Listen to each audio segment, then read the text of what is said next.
Hello বন্ধুরা, গল্পটি একটু ছোট হলেও অনেক মজার আর ভালোবাসার একটি গল্প। আর একটু কষ্ট আছে, তবে গল্পটি অনেক ভালো লাগবে।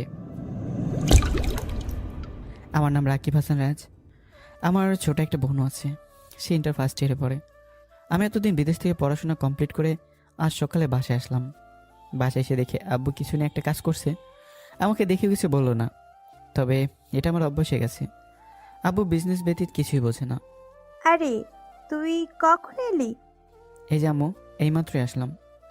ভাইয়া তুই এসেছিস? আমার জন্য কি আনলি? তোর মতো পেত্রির জন্য কি আনবো রে? ভাইয়া তুই না খুব পচা। আর আমি তো এমনিতে মজা করছিলাম। তোর জন্য অনেক চকলেট প্লাস বিদেশি আটা ময়দা সব এনেছি। সত্যি ভাইয়া, I love you. I love you my sis. তোদের ভাই বোনের খুনসুটি কখনো শেষ হবে না নাকি?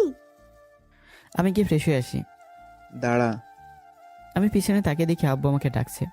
কিছু বলবো আব্বু? তোর শার্টে রক্ত কেন লেগে আছে? আমি আমার শার্টের দিকে তাকিয়ে দেখি যে এক কোণে রক্ত লেগে আছে। আমি তো এতক্ষণ খেয়ালই করিনি।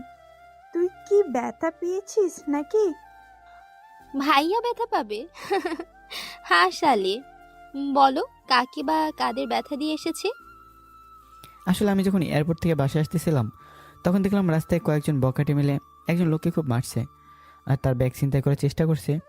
তোমরা তো জানোই যে আমি আবার এসব দেখতে পারি না, তাই আমি গাড়ি থেকে নেমে তাদের বাধা দেই। তারা পালিয়ে যাওয়ার সময় সে লোককে হাসপাতালে ভর্তি করে দিয়ে আসি। সে ব্যক্তির রক্ত হয়তো শার্টে লেগে আছে। ঠিক আছে, যা এখন ফ্রেশ হয়ে নে। সবাই একসাথে দুপুরে খাবার খাবে। ঠিক আছে। এই বলে আমি আমার রুমে গিয়ে ফ্রেশ হয়ে নিই। তারপর ফ্রেশ হয়ে ডাইনিং টেবিলে গেলাম। সেখানে গিয়ে দেখি সবাই আমার জন্য অপেক্ষা করছে। আমি আব্বুর বিপরীত পাশে চেয়ারে বসলাম। তুই বস, আমি খাবার নিয়ে আসছি। ঠিক আছে। তোর সাথে আমার কিছু কথা ছিল। জি আব্বু, বলো। তুই তো বিদেশ থেকে পড়ালেখা শেষ করে আসলি, এখন আমার ব্যবসার অবস্থা যে তোকেই ধরতে হবে। আব্বু, আমি এইসবের জন্য প্রস্তুত না এখনো। তাহলে কখন প্রস্তুত হবে?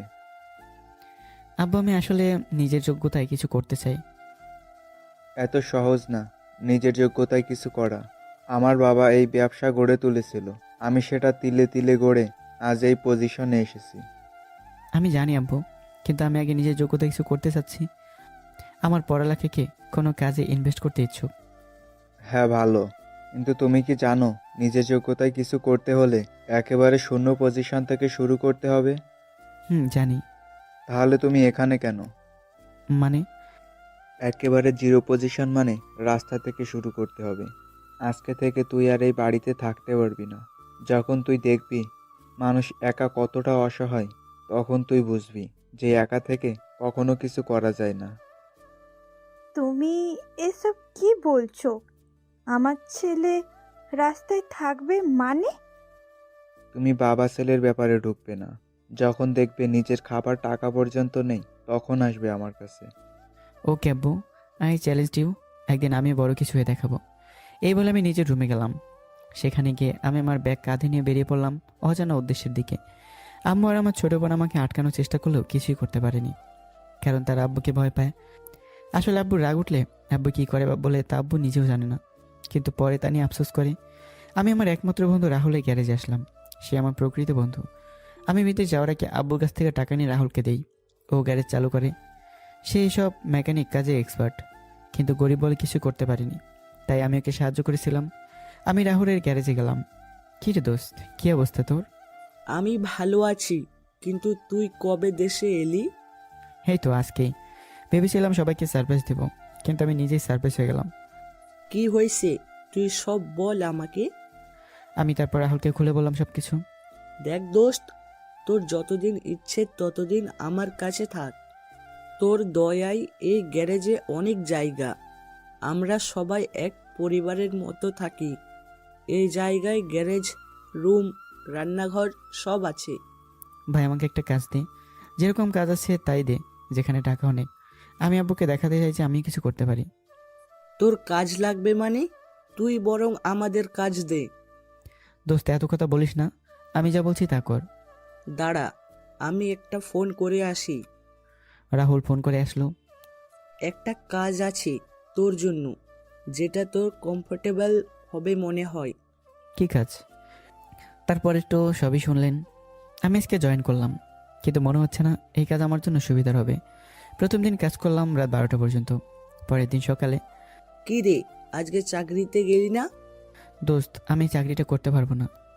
কেন? দেখ, কালকে একদিন চাকরি করে আমি বুঝে গেছি এই চাকরি আমার জন্য নয়। কারণ কালকে রাত 12টা পর্যন্ত আমি ডিউটি করি। সারাদিন কল রিসিভ করতে করতে আমার প্রথমে হাত ব্যথা শুরু হয়। তারপর আমি গুলশানের হাই সোসাইটি এলাকায় পিৎজা ডেলিভারি করতে যাই। সেখানে আমি তো প্রথমে বিল্ডিং খুঁজতে আমার 1 ঘন্টায় লাগে, 20 মিনিটে আর কি ডেলিভারি দেব। তারপর বিল্ডিং খুঁজে পাওয়ার পর শুনি লিফট খারাপ, কিন্তু ডেলিভারি দিতে যেতে হবে টপ ফ্লোরে, মানে 15 তলা। দোস্ত আমি শেষ, আমি আর এই চাকরি করবো না, তুই কিছু একটা কর। তুই যদি মেকানিক্যাল কাজ পারতি তাহলে আমার গ্যারেজেই কাজ করতি। আচ্ছা, তোর জন্য আরেকটা চাকরি আছে। কি চাকরি? তুই এবার কারোর কাছে যাবি না, বরং সবাই তোর কাছে আসবে। এমনকি সব বড় লোকেরাও এসে তোর সামনে দাঁড়াবে। তুই অনুমতি না দিলে কেউ ভিতরে যেতে পারবে না। কি চাকরি বল তাড়াতাড়ি।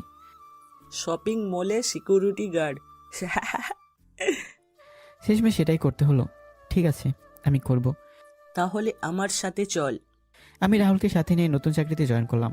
আসলে রাহুলের এই কয়েক বছরে অনেক চেনা জানা মানুষ হয়ে গেছে। পরের দিন চাকরিতে জয়েন করলাম। সারাদিন চাকরি করে পরের দিন সকালে আমি শুয়েছি, আর রাজু আমার পিঠ মালিশ করছে। কিরে, আজকে গেলি না চাকরিতে? আমি দাঁড়িয়ে রাহুলের দিকে গাড়ির ম্যাটেরিয়াল সরলাম। রাহুল তাড়াতাড়ি সরে গেল।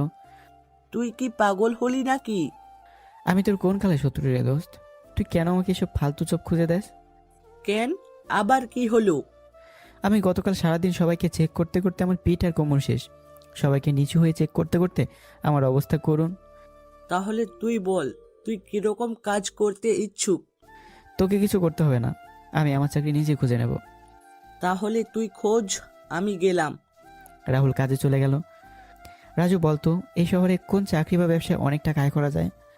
স্যার এই আমাকে স্যার বলার দরকার নেই, আমাকে ভাই বলে ডাকবি। আচ্ছা ভাই, এই শহরে যদি আপনি বড়লোক হতে চান তাহলে আপনাকে ট্যাক্সি চালক হতে হবে। ট্যাক্সি চালক? হ্যাঁ ভাই, এই শহরে সব থেকে বেশি ইনকাম করে ট্যাক্সি চালকেরা। ধরুন কেউ যদি ওয়েট করতে বলে তাহলে waiting charge, day shift, night shift ইত্যাদি এসব তো রয়েছেই। ও, তাহলে তো আমাকে এই কাজই করতে হবে। তাহলে কিভাবে শুরু করবেন?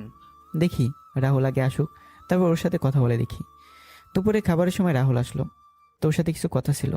কি চাকরি করবি ভেবেছিস? সেই ব্যাপারে তোর সাথে কিছু কথা ছিল। কি বলবি বল। আমি আসলে ট্যাক্সি চালক হতে চাই।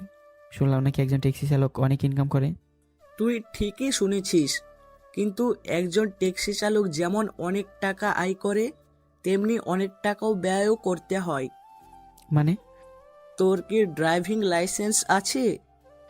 আছে, থাকবে না কেন? তুই কি ট্যাক্সি ভাড়াই চালাবি নাকি নিজের ট্যাক্সি চালাবি? কোনটা বেশি আয় করা যাবে? তুই যদি ভাড়ায় ট্যাক্সি চালাতে ইচ্ছুক তাহলে বেশি টাকা আয় হবে না, কারণ বেশিরভাগ টাকা ভাড়া দিতেই চলে যাবে। আর তুই যদি নিজের ট্যাক্সি চালাতে ইচ্ছুক তাহলে তোকে নিজের ট্যাক্সি কিনতে হবে এবং সেখানেই তোর টাকা ব্যয় করতে হবে। আর কোনো খরচ নেই, শুধু তেল খরচটা তোকে দিতে হবে। আর তুই যদি ইন্স্যুরেন্স করে রাখিস তাহলে ট্যাক্সির অ্যাক্সিডেন্ট হলেও তুই টাকা পাবি। তাহলে নিজের ট্যাক্সি চালানো বেশি উপকার মনে হয়। তুই কি জানিস একটা ট্যাক্সি কিনতে কত টাকা দরকার? না রে, জানি না। একটা ট্যাক্সি কিনতে কত টাকা দরকার হবে?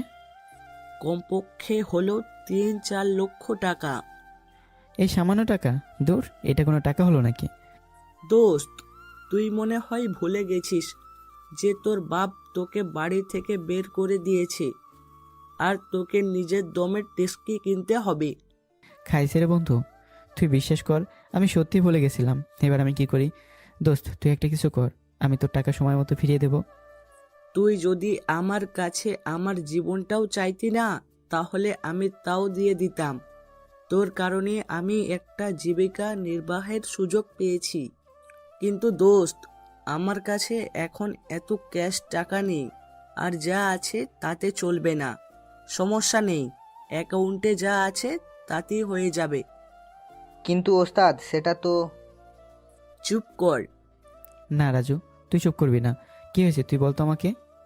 ভাই আসলে এই গ্যারেজের পিছন দিকটা একেবারে ভেঙে গেছে, আর সেই দিকটা মেরামত করতে অনেক টাকা দরকার। তাই ওস্তাদ, ভেবেছিলাম যে অ্যাকাউন্টে যা টাকা আছে তা দিয়ে মেরামত হয়ে যাবে। রাহুল, রাজু যা বলছে তা কি সত্যি? আরে ছাড়ে না, এই গ্যারেজ তোর দান। আমার সব কিছু দিয়ে দিলেও আমার কিছু যায় আসে না, আর আমি গ্যারেজটা মেরামত পরেও করতে পারবো। না দোস্ত, এটা হয় না। তুই তোর অ্যাকাউন্ট থেকে একটা টাকাও খরচ করবি না। তাহলে টেস্কি কিনবি কোথা থেকে? দরকার হলে ব্যাংক থেকে লোন নেব। গুড আইডিয়া, কিন্তু লোন নিতে গেলে কিছু তো বন্ধক রাখতে হবে। সেটা দেখা যাবে, এখন তুই রেডি হয়ে নে, আমি আর তুই ব্যাংকে যাব। ঠিক আছে, চল। তারপর আমি আর রাহুল মিলে ব্যাংকে গেলাম। সেখানে গিয়ে ব্যাংকের ম্যানেজারের সাথে যোগাযোগ করলাম। দেখুন মিস্টার রাকিব, আপনার কোয়ালিফিকেশন অনেক হাই লেভেলের, কিন্তু আপনি যে অ্যামাউন্ট লোনের জন্য অ্যাপ্লাই করেছেন আর যে কাজে অ্যামাউন্টটা ব্যয় করবেন সেটা মানানসই না। মানে আপনার শিক্ষাগত যোগ্যতা অন্য লেভেলের, আর এই হিসেবে আপনি যদি ট্যাক্সির জন্য ব্যাংক থেকে লোনের জন্য অ্যাপ্লাই করেন তাহলে এই অ্যামাউন্ট আমরা দিতে পারবো না, কারণ এটা ট্যাক্সি থেকে এই অ্যামাউন্ট আমাদের ব্যাংকে হিসাবের খাতার সাথে মানানসই না। তাহলে আপনি আমাদের লোন দিবেন না? দেখুন, আপনারা যদি কোনো কিছু বন্ধক রাখতে চান আর সেটা যদি আপনাদের লোনের অ্যামাউন্ট এর সমান হয় তাহলে আপনার লোন পাস হবে, আর না হলে ইউ মে গো নাও। কিন্তু আমার কাছে তো এমন কিছুই নেই যা বন্ধক রেখে এত বড় অ্যামাউন্টে লোন নেব। তাহলে আপনারা অন্য জায়গা চেষ্টা করতে পারেন, কিন্তু আমার মতে সবাই একই কথা বলবে, কারণ ব্যাংক পলিসি এমনই হয়। তারপর আমি আর রাহুল মিলে আরও 3টা ব্যাংকে গেলাম, কিন্তু সবাই একই কথা বলছে।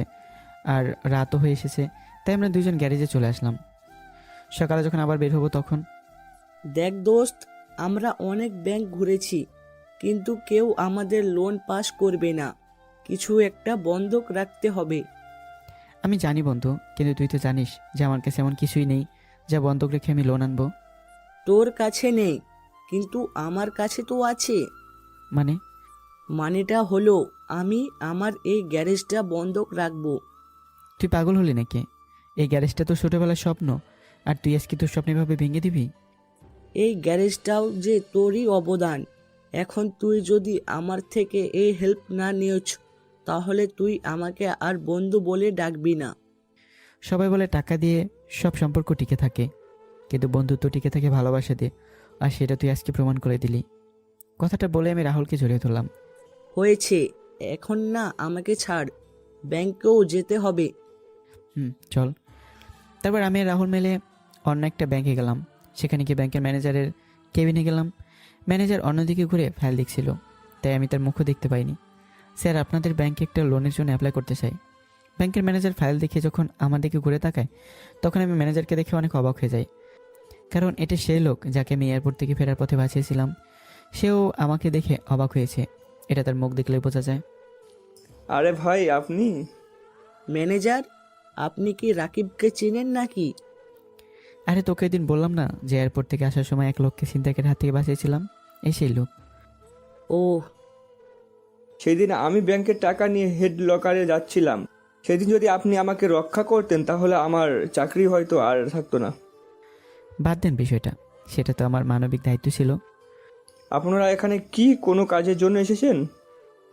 হ্যাঁ, আসলে আমার একটা ট্যাক্সি কেনার জন্য 3 লক্ষ টাকা লোনের দরকার, কিন্তু সব ব্যাংক আমাদের না বলে দিয়েছে, কারণ আমাদের কাছে তেমন কোনো জিনিস নেই যা আমরা বন্দুক দিয়ে লোন উঠাতে পারি।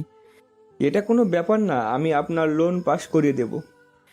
কিন্তু কোনো গ্যারান্টি ছেড়ে আমাকে লোন দিয়ে দিবেন? যে ব্যক্তি একজন অচেনা মানুষের জীবন বাঁচাতে নিজের জীবনের রিস্কে রাখে, সে আর যাই করুক না কেন কোনো ঠকবাজ হবে না। আপনি শুধু এই ফর্ম আর কিছু কাগজে সাইন করে দিন, তাহলে আগামীকালের মধ্যে আপনার লোন পাস হয়ে যাবে। কি বলে যে আপনাকে ধন্যবাদ দেবো আমি জানি না। আরে এতে ধন্যবাদের কিছুই না, আপনি আমার যত বড় উপকার করেছেন তার বিচার আমার উপকার একেবারে ছোট। আপনি শুধু লোন সময় মতো পরিশোধ করে দিবেন। সেটা নিয়ে টেনশন করবেন না, আমি সময় মতো সব লোন পরিশোধ করে দেব। তারপর আমি আর রাহুল ব্যাংক থেকে গ্যারেজে ফিরে আসলাম।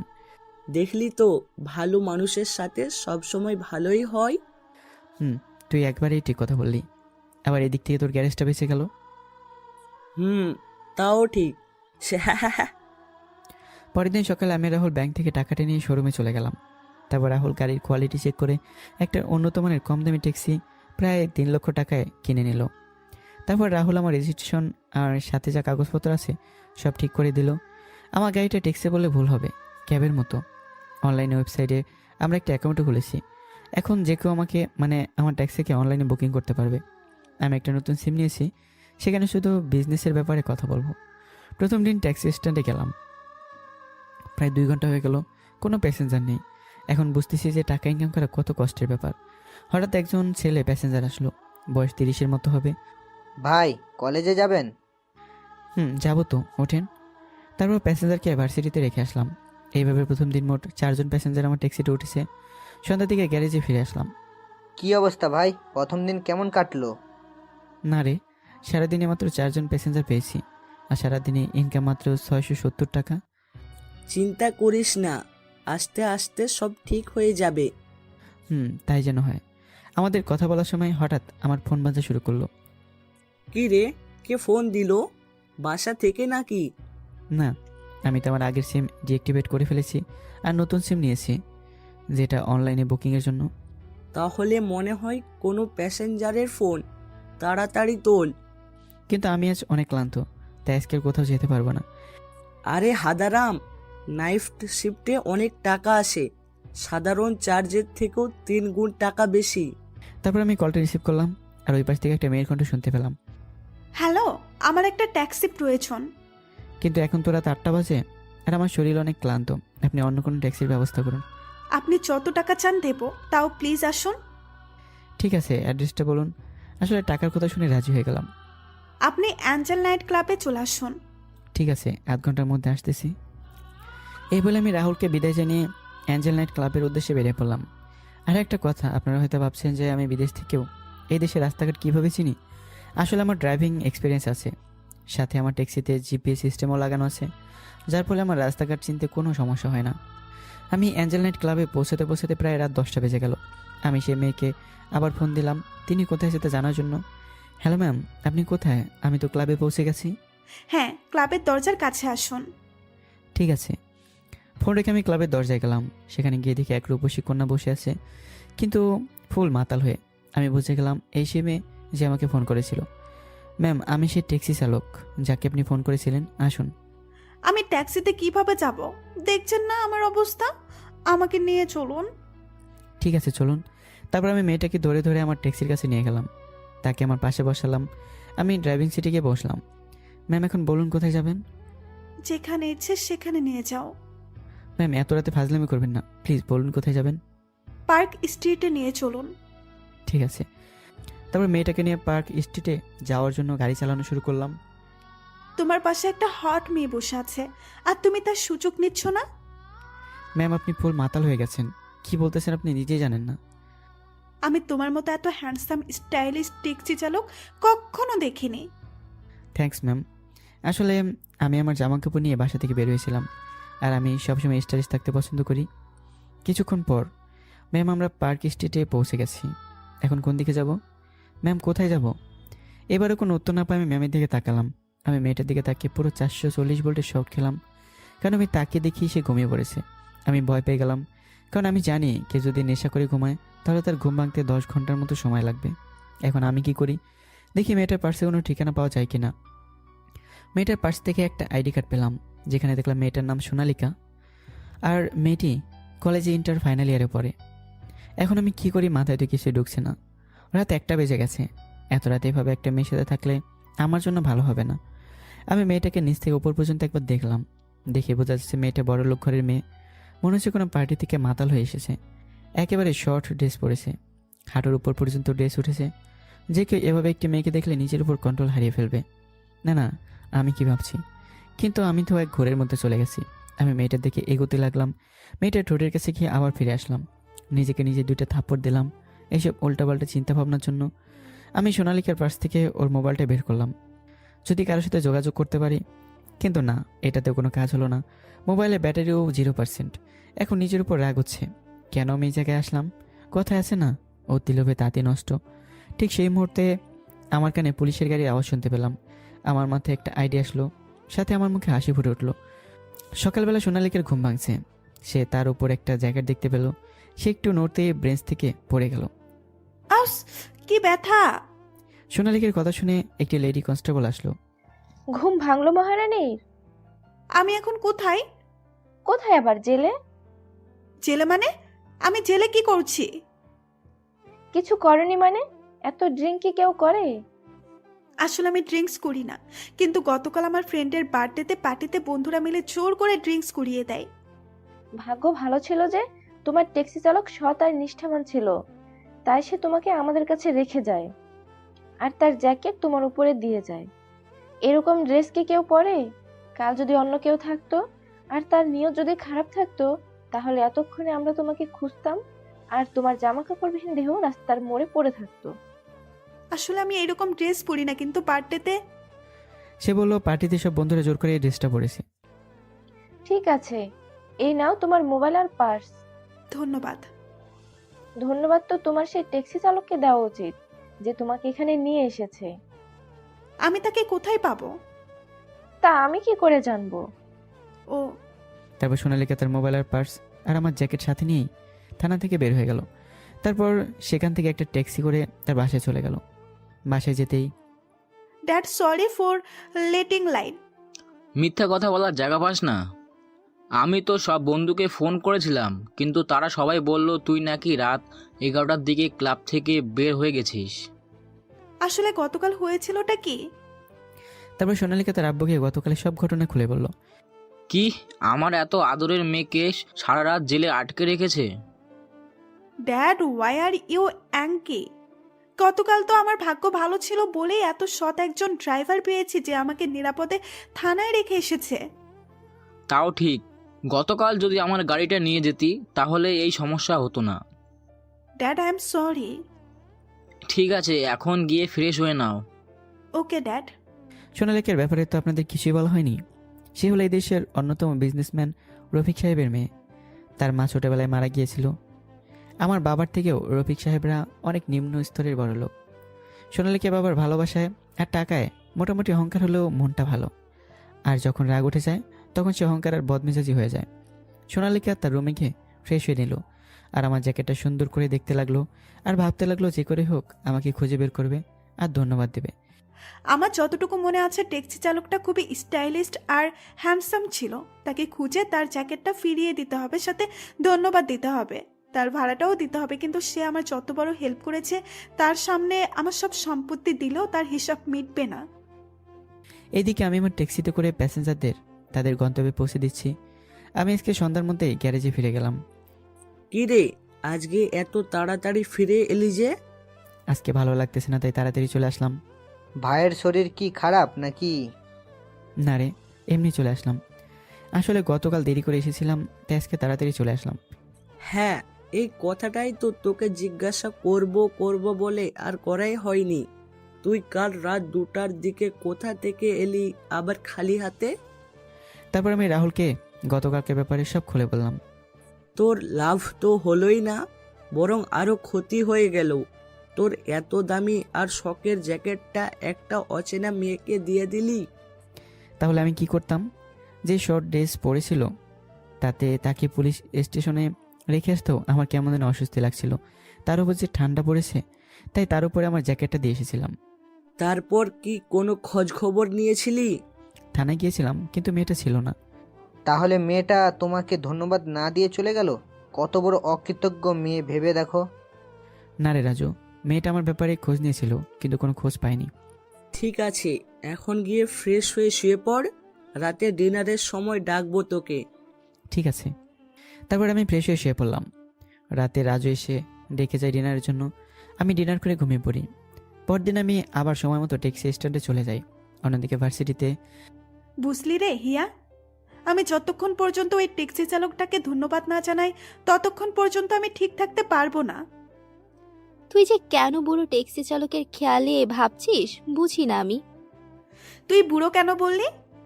তাহলে কি বলবো? ট্যাক্সি চালকরা কি কখনো হ্যান্ডসাম হয় নাকি? কেন হয় না? আমি যার কথা বলতেছি সে অনেক হ্যান্ডসাম ছিল।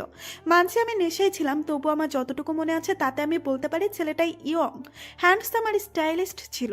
আর ওর জ্যাকেটটা দেখে আমি বুঝেছি ছেলেটা হয়তো বড়লোক হবে, কারণ জ্যাকেটটা অনেক দামি ব্র্যান্ডের ছিল।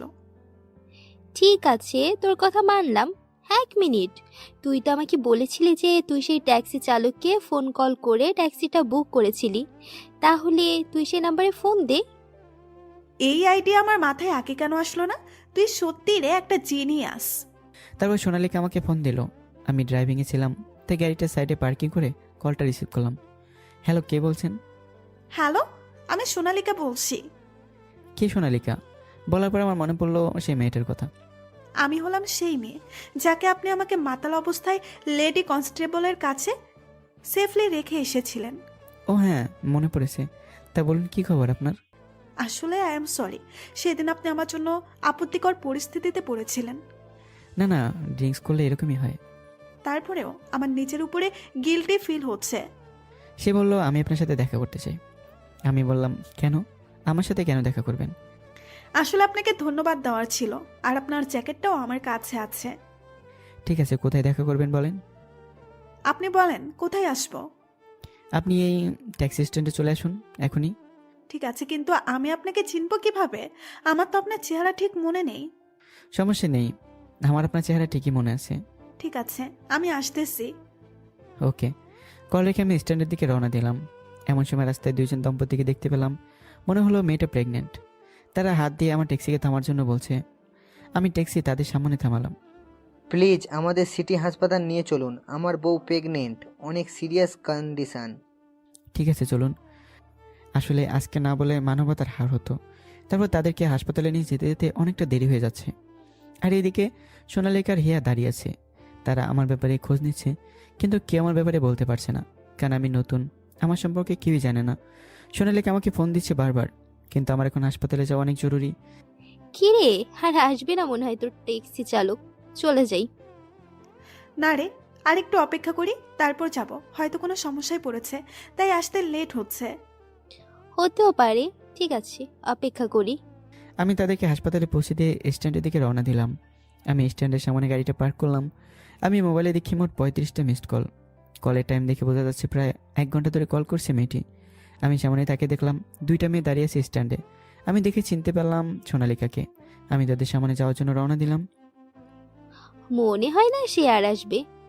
আমারও মনে হয়। চল এখান থেকে চলে যাই। চল।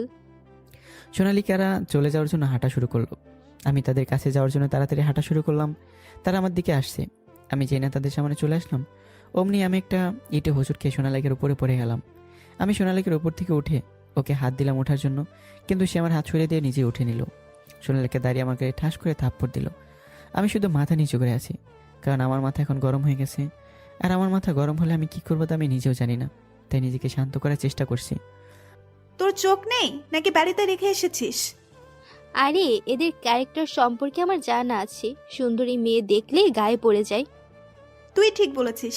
হিয়া এখন আমার মাথা গরম হয়ে রয়েছে, তাই এখান থেকে চল, না হলে আমি কি করব আমি নিজেই জানি না। তারপর ওরা দুজন চলে গেল, আর আমি হাবলার মতো ওদের যাওয়ার দিকে তাকিয়ে রইলাম। মেয়েটা বলল কি, যেখানে আমার মাথা গরম হওয়ার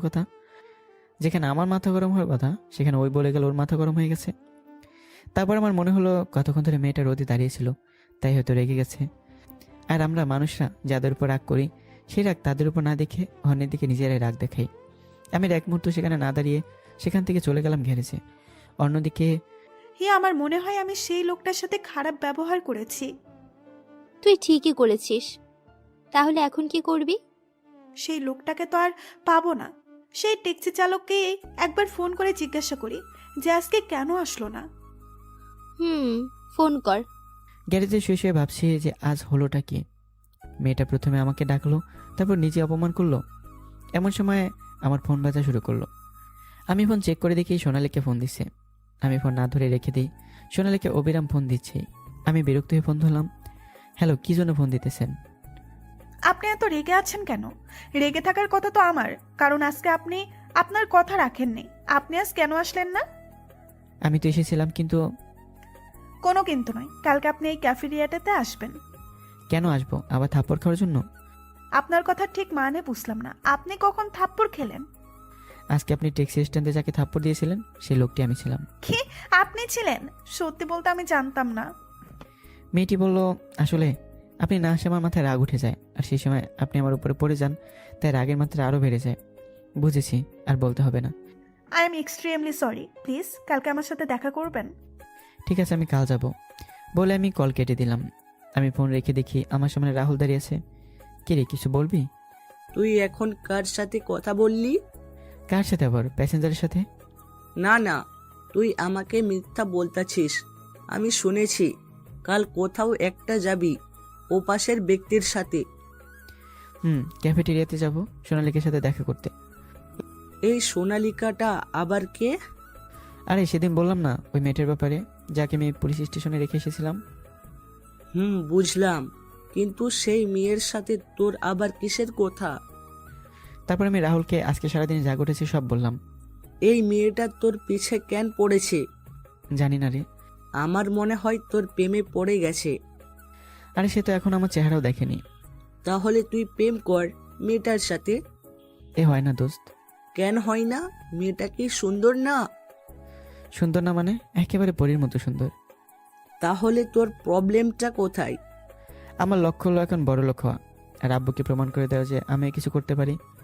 তা তো আমি জানি ভাই, কিন্তু আর কতদিন সিঙ্গেল থাকবি? আমায় নিয়ে তোকে ভাবতে হবে না। তুই বল, তোর কি খবর? আমার আর কি, আমার আগামী মাসে বিয়ের কথা হবে। তোর বিয়ে হবে আর আমি জানি না?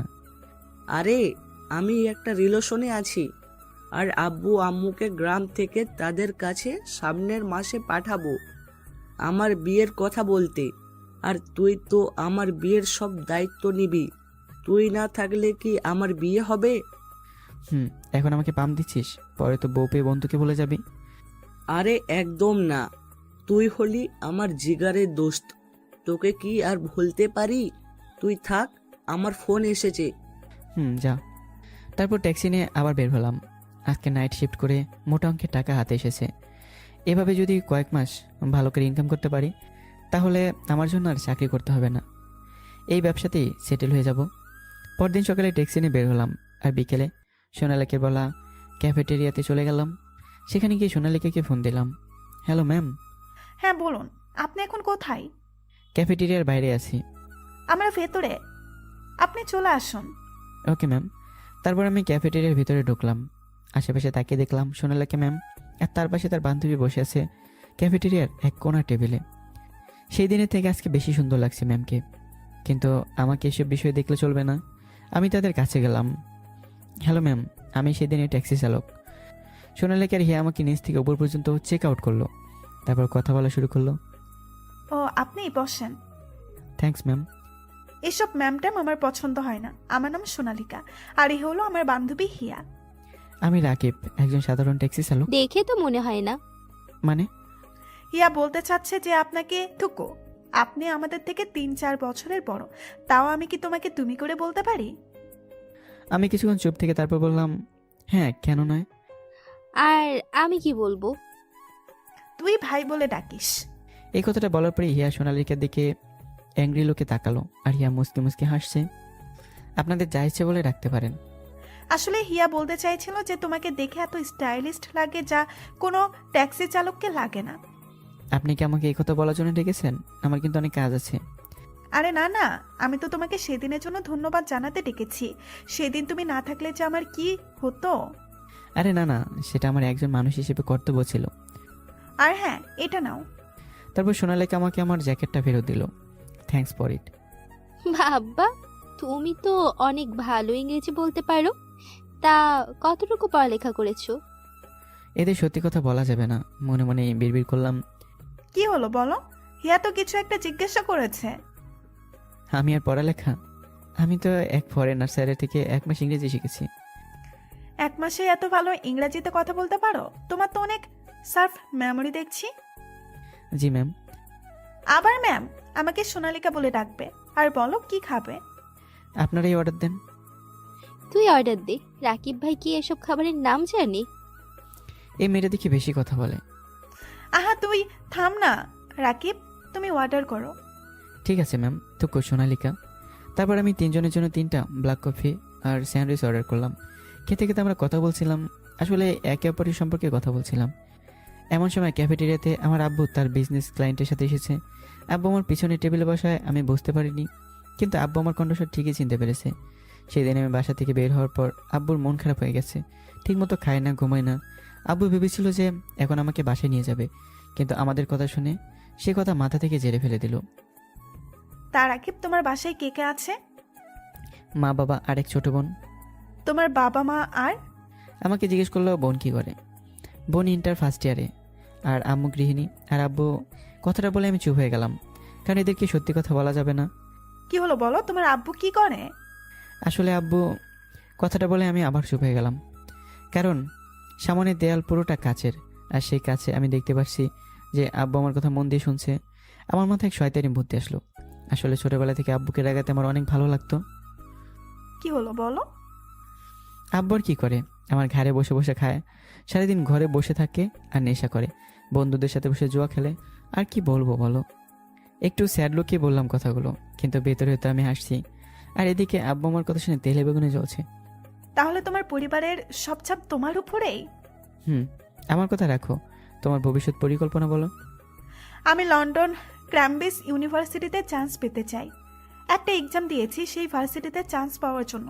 আগামী সপ্তাহে রেজাল্ট দিবে, দেখি কি হয়। You know world one of the best varsity this is. আরে রাকিব ভাই কিভাবে জানবে? জীবনে এই ভার্সিটির নামই শুনেছে নাকি সন্দেহ? যে ভার্সিটি থেকে গ্র্যাজুয়েশন করে দেশে ফেললাম, সেই ভার্সিটির নাম বলে আমি শুনবো না। কি হলো, কি বলছো বিড়বিড় করে? না কিছু না, আসলে আমাকে যেতে হবে, আমার কাজ আছে। আমাদেরও যেতে হবে, অনেক দেরি হয়ে গেছে। তারপর কাউন্টারে গিয়ে বিল দেওয়ার সময় সোনালাকে বিল দিয়ে দিল আমার আগে। এটা কি হলো? কি হলো আবার? না মানে তুমি বিল দিলে কেন? আরে সমস্যা নেই, মনে করো সেদিনের ভাড়াটা দিয়ে দিলাম। চালাক আছো। সোনালিকে হেসে দিল। এই মেয়ের হাসি দেখে আমি ক্রাশ খেলাম। এই হাসিটা আমাকে যেন পাগল করে দিচ্ছে। কিভাবে একটা মেয়ে এত সুন্দর করে হাসে। আমি কয়েকজন প্যাসেঞ্জারকে নামিয়ে রাতের দিকে গ্যারেজে চলে গেলাম। আর এদিকে আব্বু বাসায় গিয়ে, তোমার ছেলে কি কোনোদিনও মানুষ হবে না? কেন? রাকিব আবার কি করেছে? এমনিতেই ছেলেটাকে বাসা থেকে বের করে দিয়েছো। কেমন আছে, কোথায় থাকে, কি করে কিছুই জানি না। কি আর করে, মেয়ে পটাচ্ছে। মানে আব্বু, তুমি কি ভাইয়াকে দেখেছো? বলো না আব্বু, বলো না। তারপর আব্বাসকে সব ঘটনা আম্মু আর রিয়াকে বলল। আম্মু আর রিয়া তো হেসে গড়াগড়ি খাচ্ছে, এমন ভাব। এতে হাসার কি আছে বুঝলাম না। আব্বু, ভাইয়া তোমাকে এইবারও বোকা বানিয়ে দিল। মানে? মানেটা হলো রাকিব হয়তো কোনোভাবে তোমাকে দেখে ফেলেছিল, তাই এই কথাটা বলেছে তোমাকে রাগানোর জন্য। তুমি তো জানো রাকিব তোমাকে রাগাতে কত ভালোবাসে। যা, এইবারও বোকা হয়ে গেলাম। ভেবেছিলাম ছেলেটা হয়তো কষ্টে আছে, কিন্তু না, ছেলে তো দিব্যি গার্লফ্রেন্ডের সাথে ক্যাফেটেরিয়াতে বসে আড্ডা দিচ্ছে। তাতে তোমার কি? দেখবে আমার ছেলে একদিন প্রমাণ করে দিবে যে সেও কিছু করতে পারে। রাতে আমি শুয়ে শুয়ে সোনালিকের কথা ভাবছি। না চাইতেও তার ওই মায়াবী মুখ আর তার ভুবন ভোলানো হাসি মাখা মুখটা আমার সামনে ভেসে উঠছে। আমি শুধু এটাই ভাবছি যে একটা মেয়ের হাসি কীভাবে এত সুন্দর হতে পারে। আমি যেন এক ঘরের মধ্যে আছি। এমন সময় রাহুল আর রাজু আসলো আমার সাথে কি যেন কথা বলতে। কি রে, শুয়ে শুয়ে কি ভাবছিস? ভাবছি একটা মেয়ের হাসি এত সুন্দর কিভাবে হয়। কি বললি? না না কিছু না। ওস্তাদ, আমার মনে হয় রাকিব ভাই প্রেমে টেমে পড়েছে। কি বলছিস এসব আবল তাবল? রাজু তো ভুল কিছু বলেনি। তোর কথাবার্তায় বোঝা যাচ্ছে তুই প্রেমে পড়েছিস। ঘটনাটা কি খুলে বলতো। তারপর আমি রাহুলকে আজকের ব্যাপারে সব খুলে বললাম। আজকে সোনালিকের সাথে আমার কি কথা হয়েছে, তারপর আব্বুর নামে কি বলেছি। আমার মনে হয় তুই মেয়েটার হাসির উপর প্রেমে পড়েছিস। স্যার এসব বিষয়ে আমি এখন এসব বিষয় নিয়ে ভাবতে চাই না। তোরা জানিস যে আমার লক্ষ্য এখন বড় লোক হওয়া। ভাই চিন্তা করবেন না, আমরা আছি তো। আর আপনি অবশ্যই আপনার বাপের থেকেও বড় লোক হইবেন। তাই যেন হয় রাজু। অন্যদিকে সোনালিকে শুয়ে শুয়ে আমার কথা ভাবছে। ছেলেটা কত সুন্দর, আবার কত ভদ্রভাবে কথা বলে, কিন্তু জীবনের অনেক দুঃখ। এইভাবে এক সপ্তাহ চলে গেল। আমি আমার ট্যাক্সি নিয়ে ব্যস্ত থাকি সারাদিন। আর রাতে সোনালিকার সাথে ফোনে কথা বলি। আমি ধীরে ধীরে সোনালীকার প্রতি দুর্বল হয়ে যাচ্ছি, এটা বুঝতেই পেরেছি। একদিন সকালে আমি একজন প্যাসেঞ্জারকে নিয়ে একটি ভার্সিটিতে নিয়ে আসলাম। আমি আমার ভাড়া নিয়ে যে ট্যাক্সি নিয়ে চলে যাব, ঠিক তখনই দেখলাম সোনালীকা আর ওর বান্ধবী ভার্সিটির গেটের সামনে দাঁড়িয়ে আছে। আর সোনালীকাকে দেখে মনে হচ্ছে অনেক দুঃখী, আর মনে হচ্ছে অনেক কান্না করেছে। আমি কি যাব একবার সোনালীকার কাছে? কিন্তু আমি গেলে যদি সে অপমানিত বোধ হয়, কারণ সেখানে সবাই দামি দামি ব্র্যান্ডের জামা কাপড় পরে আছে, আর আজকে আমি লোকাল ড্রেসে স্টাইলিশ লুকে এসেছি। আসলে আমার সব ব্র্যান্ডের জামা কাপড় আমি রেখে দিয়েছি, কারণ আমার ব্র্যান্ডের জামা কাপড় দেখে আমাকে কেউ ট্যাক্সি চালক মনে করবে না। আর লোকাল ব্র্যান্ডের জামা কাপড়ই আমি স্টাইলিশ করে চালিয়ে দিই। আমি লন্ডনে থাকতে ফ্যাশন হাউসে 2 মাসের কোর্স করেছি। আসলে আব্বু জানে না যে আমি লন্ডনে থাকতে অনেক ধরনের বিজনেসের কোর্সও করেছি। আমি ট্যাক্সি থেকে নেমে সোনালীকার কাছে গেলাম। সোনালীকা, তোমার কি কিছু হয়েছে? আমার কথা শুনে সোনালীকা আর ওর বান্ধবীরা আমার দিকে তাকালো। সোনালিকা, তুই কি এই খ্যাতকে চিনিস নাকি? কেয়া, তুই চুপ থাক।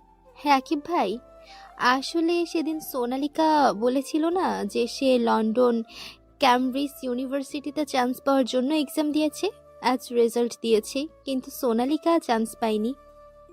এটা তো সত্যি অনেক দুঃখের ব্যাপার। শুধু তাই নয়, আর না, কিছু হয়নি রাকিব। হিয়াকে বলতে দাও সোনালীকা। আজকে ভার্সিটিতে অ্যাডমিশন নিতে এসেছিলাম, কিন্তু ভার্সিটির কিছু সিনিয়ররা সোনালিকার সাথে খারাপ ব্যবহার করেছে, খারাপ খারাপ কথা বলেছে, শরীরের বিভিন্ন জায়গায় টাচ করতে চেয়েছে। আমি তাকে দেখি সোনালীকা কান্না করছে। সিনিয়রে কি এখনো ভিতরে আছে? সোনালীকা, আসো আমার সাথে। কিন্তু কোথায়? আমি সোনালীকে প্রশ্নের উত্তর না দিয়ে সোনালীকার হাত ধরে টেনে ভার্সিটির ভিতরে নিয়ে গেলাম। আমাদের পেছনে পেছনে হিয়ার বাকিরাও আসলো। সোনালীকা, কোন ছেলেগুলো? রাকিব, ছেড়ে দাও, ওরা আরেকজন আছে। তুমি শুধু বলো কোন ছেলেগুলো তোমাকে বিরক্ত করেছে। ভাইয়া, সোনালিকা বলবে না। তারপর হিয়া ছেলেগুলোকে আঙ্গুল দিয়ে দেখিয়ে দিল। আমি সোনালীকাকে হাত ধরে তাদের কাছে নিয়ে গেলাম। মোট 7 জন আছে সেখানে, সবাই গুন্ডা টাইপের। এই যে শুনছেন ভাই সব? কে রে তুই? আরে তুমি সে মামুনিটা না, আবার এসেছো? আর রকি, মেয়েটা মনে হয় আমাদের কাছে মজা নেওয়ার জন্য এসেছে। গতবার মনে হয় আমাদের টাচ অনেক ভালো লেগেছে। হা হা হা, তুই ঠিকই বলেছিস। ওয়েট মামুনি, আমি আবারও টাচ করছি। রকি যেই সোনালীকার পেটে টাচ করবে, সেই সময় আমি রকির হাত ধরে মুচকে দিলাম। রকি ব্যথায় চিৎকার দিয়ে উঠলো। তারপর আমি রকির মুখে একটা ঘুষি দিলাম, আর তার নাক থেকে অবিরাম রক্ত পড়তে লাগলো। তারপর বাকি 6 জন আমাকে ঘিরে ফেললো। আমি একে একে সবাইকে মারতে লাগলাম। একজনের 2 পায়ের মাঝখানে একটা কিক করলাম, আর সে মরণ চিৎকার দিয়ে উঠলো। আরেকজনের পেটে ঘুষি দেওয়ায় সাথে তার মুখ থেকে রক্ত বের হলো। আরও বাকি 5 জনকে একইভাবে মাটিতে শুয়ে দিলাম। সবাই আমাদের মারামারি দেখে আমাদের ঘিরে ফেলেছে। সোনালীকা আর ওর বান্ধবীরা আমার ফাইট দেখে চমকে গেছে, কারণ আমি একেবারে প্রফেশনালভাবে ওদের হারিয়েছি। তারা তো আর জানে না যে আমি লন্ডন থাকাতে মার্শাল আর্ট, কুংফু আর নিনজা ফাইট সব কিছুরই ট্রেনিং নিয়েছি। এই ভার্সিটি এলাকায় সবচেয়ে নামি দামি একটা ভার্সিটি। সব ভার্সিটিতেই র্যাগিং হয়, কিন্তু কোনো ভার্সিটির কোনো অধিকার নেই কোনো মেয়ের সম্মানহানি করার। সবাই এখানে পড়তে আসে, কোনো মেয়ের শ্লীলতাহানি করার জন্য নয়। এটাই কি আপনাদের এডুকেশন সিস্টেম? অনেক জোরে জোরে বললাম যাতে সবাই শুনতে পারে। সবাই আমার কথা শুনে মাথা নিচু করে আছে। আমি আর কিছু না বলে সেখান থেকে বেরিয়ে আসলাম। আমি যে ট্যাক্সিতে উঠতে যাব, ঠিক সেই সময় সোনালীকা দৌড়াতে দৌড়াতে আমার কাছে আসলো। তোমাকে ধন্যবাদ আবার সাহায্য করার জন্য। এটা তো আমার কর্তব্য ছিল। আমাকে তুমি এই নিয়ে 2 বার সাহায্য করেছো। 2 বারে আমাকে কেউ সাহায্য করেনি। তোমাকে ধন্যবাদ দিয়ে ছোট করব না আমি, কিন্তু আমি তোমাকে ডিনারে ইনভাইট করতে চাই। এ কোন মহাবিপদে পড়লাম? এভাবে তো আমি কখনো কাজে মনোযোগী দিতে পারবো না। কি হলো বলো? আসলে আমার সময় নেই, নিচু স্বরে এই কথাটা বললাম। সময় নেই বললে তো হবে না। আচ্ছা তুমি বলো, তোমার কখন সময় হবে? আমি কিছুক্ষণ চুপ থেকে একটা ভাবলাম, তারপর সোনালীকাকে উত্তর দিলাম, তুমি একটা কাজ করো, তুমি গ্যারেজ আসবে রাত 8টার দিকে। গ্যারেজে কেন? দেখো আমার সময় নেই তোমার জায়গায় যাওয়ার জন্য, কিন্তু আমি যে জায়গায় থাকি সেই জায়গায় তোমার সাথে ডিনার করব। কথা হলো ডিনার করা এখন কেউ খাওয়ালো সেটা কোনো ব্যাপার না। এটা কিন্তু ঠিক না। আমি তোমাকে খাওয়াবো, ঠিক আছে, অন্য সময় খাওয়াবো, কিন্তু তুমি গ্যারেজে থাকো কেন? আসলে আমি গ্যারেজে থাকি, মানে আমার বন্ধুর গ্যারেজ, আর আমার পরিবার গ্রামে থাকে। তোমার টেনশন নেওয়ার দরকার নেই, কারণ গ্যারেজে আমার প্রাণপ্রিয় বন্ধু রাহুল আর আমার ছোটো ভাইয়ের মতো রাজু থাকে। গ্যারেজ আমাদের কাছে কোনো 5 স্টার হোটেলের চেয়েও কম না, সেখানে গেলেই দেখতে পারবে। ওকে, আজকে দেখা হবে, বাই। কোথায় যাবে বলো, আমি ড্রপ করে দিই। আসলে আমি গাড়ি নিয়ে এসেছি। তোমার গাড়ি থাকতে তুমি সেদিন রাতে ট্যাক্সি বুক কেন করলে? আসলে আমি বন্ধুদের সাথে গেলে গাড়ি নেই না, কারণ ড্রাইভার আব্বুকে সব বলে দেয়। কিন্তু সেদিন রাতের ঘটনার পরে আব্বুর অর্ডার আছে, আমি যে কোনো জায়গায় যাই না কেন গাড়ি নিয়ে যেতে হবে। ঠিক আছে, রাতে দেখা হবে। Okay bye. আমি ট্যাক্সি নিয়ে চলে গেলাম। সোনালীকে যেই নামে গাড়ির দিকে যাবে, ঠিক তখনই তার সামনে একটা গাড়ি থামলো। গাড়ি থেকে নেমে এলো এদেশের টপ বিজনেসম্যানদের মধ্যে একজন, সেলিম হোসেন। আর হ্যাঁ, আমার আব্বু নামলো গাড়ি থেকে। আসলে আমি সোনালীকে যখন রাস্তায় কথা বলছিলাম তখন আব্বু আমাদের দেখেছিল, কিন্তু এত দূর থেকে আমাদের কথা শোনা যাচ্ছিল না। তাই আমি যাওয়ার পর আব্বু সোনালীকের কাছে আসলো। তুমি রফিকের মেয়ে না? জি আঙ্কেল, আর আপনি নিশ্চয়ই আমার আব্বুর সবচেয়ে প্রিয় বন্ধু সেলিম হোসেন। আমি আপনার সম্পর্কে ম্যাগাজিন থেকে জেনেছি। তুমি তো দেখি অনেক কিছুই জানো। তা তোমার সাথে ওই ছেলেটা কে ছিল? সোনালীকে এখন কি বলবে সে জানে না। আঙ্কেল, আব্বুকে প্লিজ কিছু জানাবেন না। তার নাম রাকিব, সে আমার বয়ফ্রেন্ড। আসলে সে একজন ট্যাক্সি চালক, তাই আব্বুকে আমাদের রিলেশনের ব্যাপারে কিচ্ছু বলিনি। কি, ট্যাক্সি চালক? আঙ্কেল, আমি জানি আপনি হয়তো ভাবছেন যে আমার মতো বড় লোকের মেয়ে কিভাবে একজন ট্যাক্সি চালককে ভালোবাসে, কিন্তু আঙ্কেল, ভালোবাসা তো আর টাকা দেখে হয় না, মন থেকে হয়।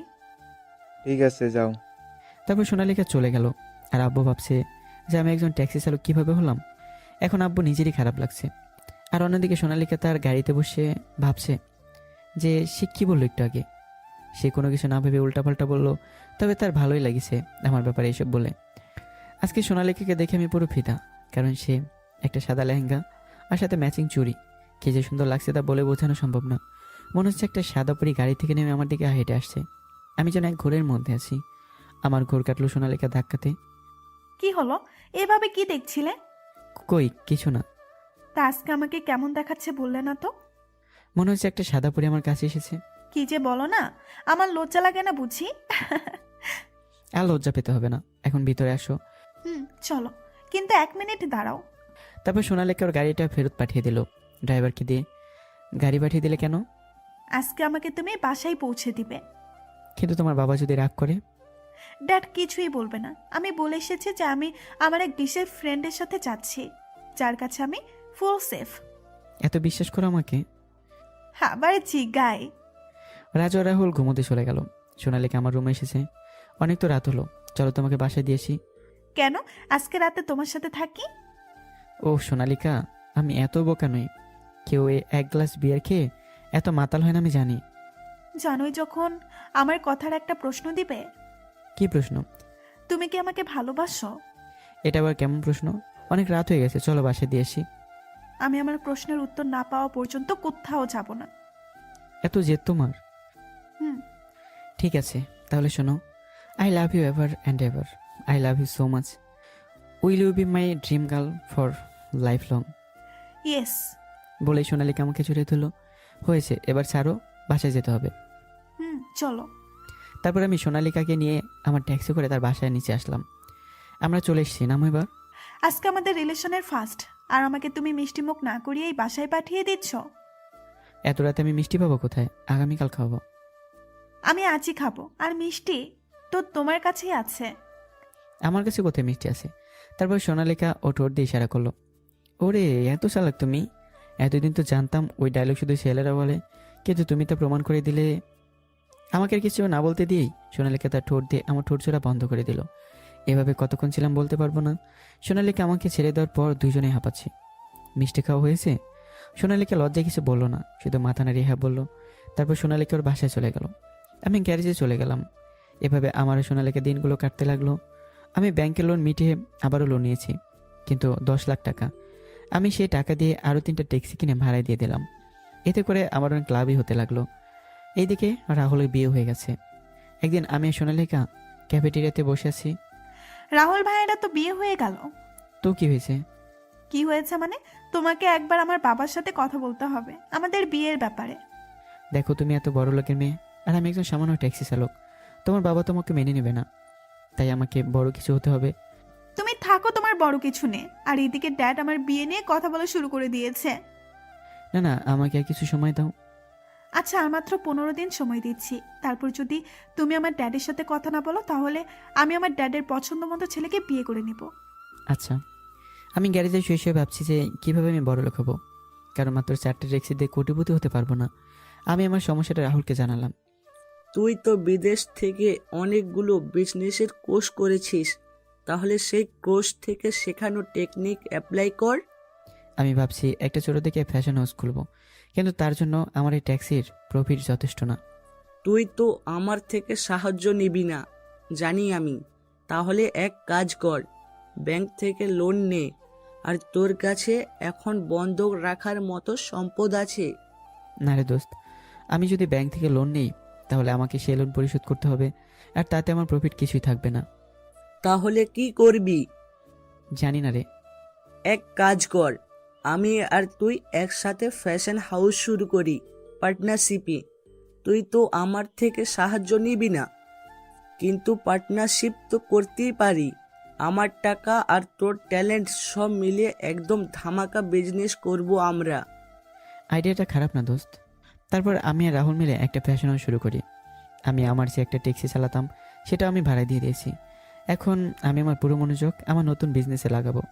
আমার জ্ঞান আর বিদেশ থেকে গ্র্যাজুয়েশনের সার্টিফিকেট এই বিজনেসকে সাকসেসফুল করতে অনেক সাহায্য করছে। এই ব্যবসায় রাহুলের অবদান কোনো অংশে কম নয়।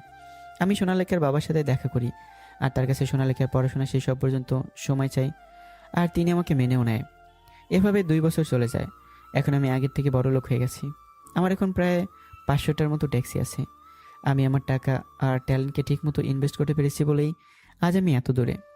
লন্ডন থেকে যেগুলো বিজনেস কোর্স করেছি সেগুলো আমি অ্যাপ্লাই করেছি, আর ব্যাংক থেকে লোন নিয়ে অনেকগুলো বিজনেস স্টার্ট করেছি। আর রাহুলের গ্যারেজকে শহরের সবচেয়ে বড় গ্যারেজে পরিণত করেছি। এখন এখানে অনেক লোক আছে, তারা আজকে আমার ট্যাক্সি কোম্পানির ম্যানেজার বানিয়ে দিয়েছি। সময়ের সাথে টেক্কা দিতে দিতে এখন আমি দেশের সবচেয়ে বড় ট্যাক্সি কোম্পানির মালিক। আর আমার ফ্যাশন হাউস আমার বোন রিয়ার নামে, যেটা দেশের অন্যতম জনপ্রিয় ফ্যাশন হাউস। দেশের তরুণদের দিক দিয়ে আমি সবার উপরে। আমি এখন দেশের টপ বিজনেসম্যানদের মধ্যে একজন। আগামীকাল আমাকে অ্যাওয়ার্ড দেওয়া হবে বিজনেস অফ দ্য ইয়ার হিসেবে, কারণ 2 বছর আগে মোটামুটি ধনী থাকলেও গত 1 বছরে সব থেকে বেশি টাকা আমি ইনকাম করেছি। অনুষ্ঠানে সোনালিকা, ওর বান্ধবীরা আর ওর বাবাও থাকবে। আমার পক্ষ থেকে রাহুল, ওর বউ মিম আর ওদের 1 বছরের ছেলে রূপকও যাবে। রাজও যাবে আমার সাথে। শুনেছি দেশের টপ বিজনেসম্যানদের মধ্যে একজন আমাকে অ্যাওয়ার্ড দেবে। পরদিন আমরা সবাই অনুষ্ঠানে চলে গেলাম। আমি আজ অনেকটাই খুশি, কারণ আজ আমি আমার চ্যালেঞ্জ কমপ্লিট করতে পেরেছি। আমার আজকের অ্যাওয়ার্ড শো পুরো দেশে লাইভ দেখানো হবে, তাই আমার আব্বু দেখবে যে তার ছেলে নিজে কিছু একটা করতে পেরেছে। আমি আমার BMW গাড়ি নিয়ে চলে গেলাম অ্যাওয়ার্ড শোর গেস্ট রুমে। একটু পর অ্যাওয়ার্ড শো শুরু হলো। এমন সময় দরজায় কেউ একজন ঠকঠক করলো, কামিন। তারপর সোনালিকা আসলো। আমার বাবুটা আজকে এত খুশি কেন? খুশি থাকবো না? আজকে আমি অনেক খুশি। তুমি লাইফে এত বড় একটা অ্যাওয়ার্ড পাবে। আজকেই তুমি আমার আপুর সাথে আমাদের বিয়ের কথা বলবে। আর গত 2 বছরে আমি যতবার তোমার বাবা মায়ের কথা জিজ্ঞাসা করেছি ততবার তুমি কথাটা এড়িয়ে চলেছ। আজকে কিন্তু আমি কোনো কথা শুনবো না। বলো আমাকে তুমি কবে তোমার ফ্যামিলির সাথে আমার দেখা করিয়ে দিবে? সম্ভবত আজকে অথবা আগামীকাল, আর তোমার বাবার সাথেও কথা বলবো, সমস্যা নেই। সত্যি? সোনালিকা আমাকে জড়িয়ে ধরলো। ঠিক আছে, এখন ছাড়ো, এখনই অ্যাওয়ার্ড শো শুরু হবে। না, আমি আমার হবু বরকে জড়িয়ে ধরেছি, তাতে আমি কারো কথা শুনবো না। বোঝার চেষ্টা করো। ঠিক আছে, তাহলে মিষ্টি দাও। এখন আমি মিষ্টি কোথায় পাবো? তখন সোনালিকা আবারও ঠোঁট দিয়ে ইশারা করলো। আমি বুঝে গেলাম সোনালিকা কি বোঝাতে চাচ্ছে। না না, একদমই না। আমার বাবুটা এত দুষ্ট হয়েছে আমি জানতাম না। সোনালিকা আমাকে যে লিপ কিস করতে যাবে ঠিক সেই সময় আমি সরে গেলাম। সোনালিকা অনেক রেগে গেল। আমি দৌড়ে রুম থেকে চলে গেলাম। সোনালিকা আমার পিছু পিছু দৌড়াচ্ছে। একসময় আমি দৌড়াতে দৌড়াতে একজনের সাথে ধাক্কা খেলাম। আমি সামনে তাকে অবাক, কারণ আমার সামনে আমার ছোট বোন রিয়া দাঁড়িয়ে আছে। রিয়া আমাকে দেখে জড়িয়ে ধরলো। এতদিনের সব রাগ অভিমান ওর চোখে আমি দেখতে পেলাম। ভাইয়া, তুই না খুব পচা। এতদিন আমাদের কথা কি তোমার মনেও পড়েনি? আর আমার পাগলি বোনটা যে কেঁদেই দেবে। আমি আর মাত্র 1 দিন পর আবার তোদের কাছে ফিরে যাব। রিয়া আমাকে ছেড়ে দিয়ে তারপর আবার বলা শুরু করলো, ভাইয়া, তুমি কি সত্যি বলছো? হ্যাঁ রে। আমি তো রিয়ার সাথে কথা বলতে বলতে প্রায় এতক্ষণ খেয়ালই করিনি যে সোনালিকা আমার পিছনে দাঁড়িয়েছে। সে আমাদের কথা শুনতে পারিনি। এখানে হচ্ছেটা কি? আমি রিয়া সোনালিকার দিকে তাকালাম। সোনালিকার চোখ দিয়ে মনে হয় আগুন বেরোচ্ছে। আমি বুঝে গেলাম সোনালিকা আমাকে আর রিয়াকে দেখে অন্য কিছু ভাবছে। তাই তার ভুল ভাঙানোর জন্য বললাম, রিয়া, এ হলো তোর হবু ভাবি সোনালিকা। আর সোনালিকা, এ হলো আমার আদরের ছোট বোন রিয়া। সোনালিকা এবার তার ভুল বুঝতে পেরেছে। রিয়া তো সোনালিকাকে পেয়ে আমাকে মনে হয় ভুলেই গেছে। রিয়া, তুই এখানে কি করছিস? আর আব্বু আম্মু কোথায়? আব্বু আম্মু এখানে আছে। আর তুমি এখানে কি করে?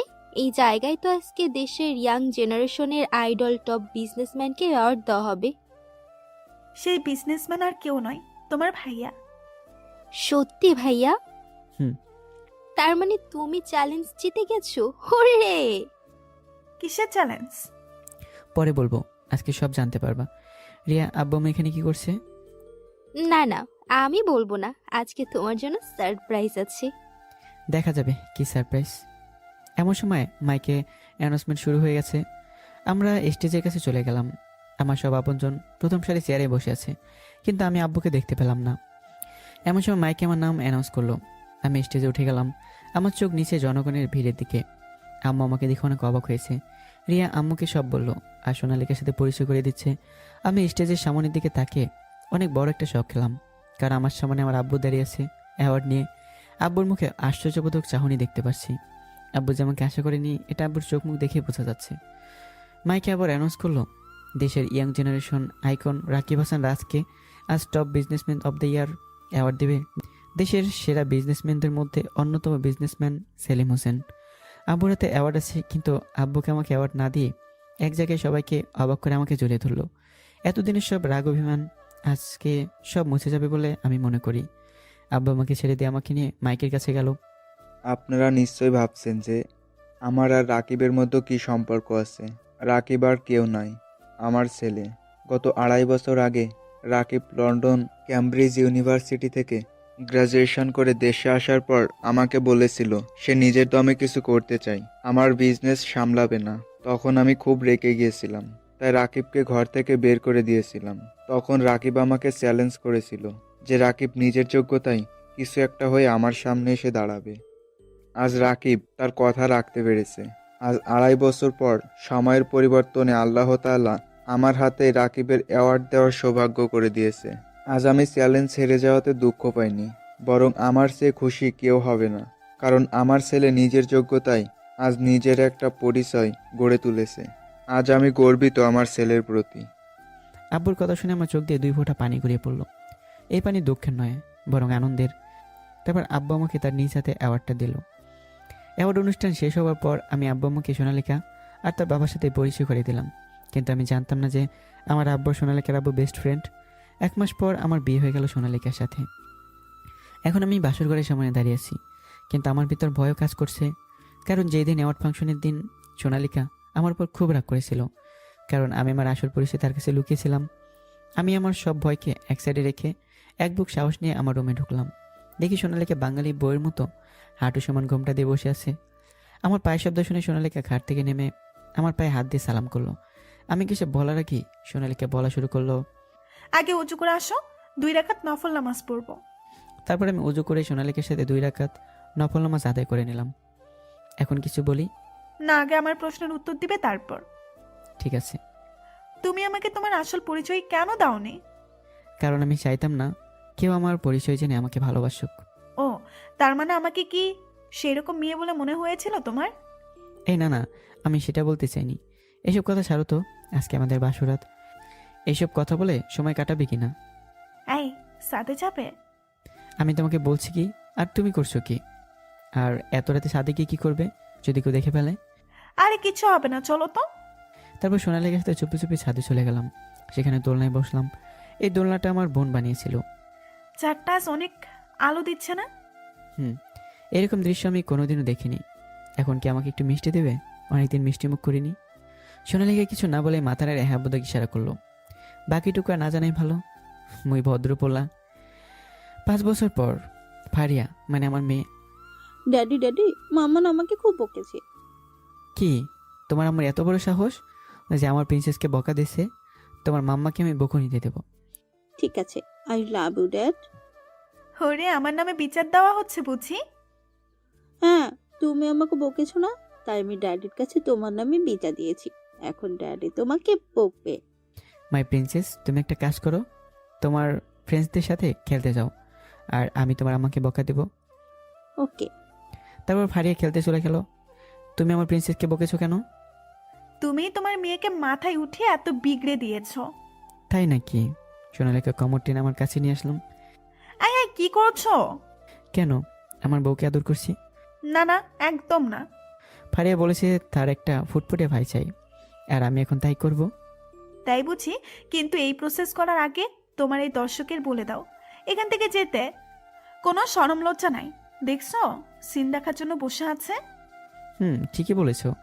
আমার প্রিয় পাঠক পাঠিকারা, আপনারা যান আপনাদের কাজে, আর আমি আমার বংশবৃদ্ধির কাজ শুরু করি। তারপর কি হলো আপনাদের আর জানতে হবে না। এইভাবে মিলন হলো আরও একটি সম্পর্ক। আল্লাহ হাফেজ।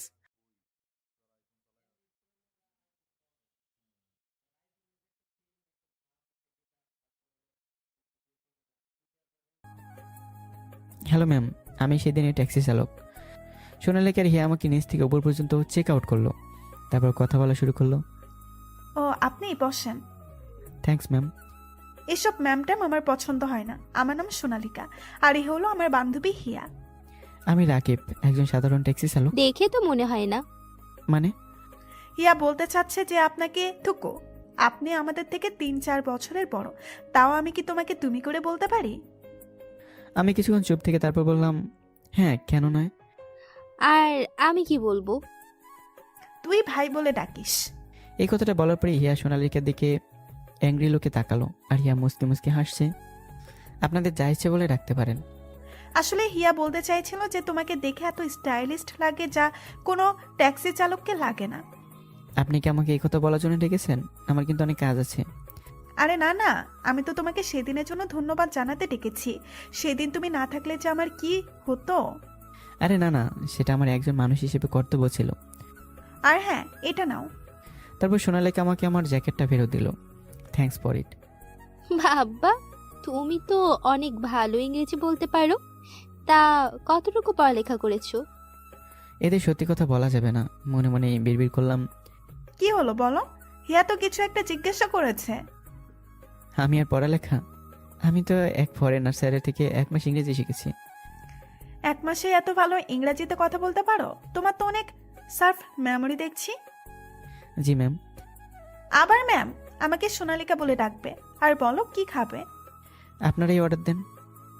তুই অর্ডার দে। রাকিব ভাই কি এসব খাবারের নাম জানে? এই মেয়েটা দেখি বেশি কথা বলে। আহা তুই থাম না। রাকিব, তুমি অর্ডার করো। ঠিক আছে ম্যাম। তো সোনালিকা।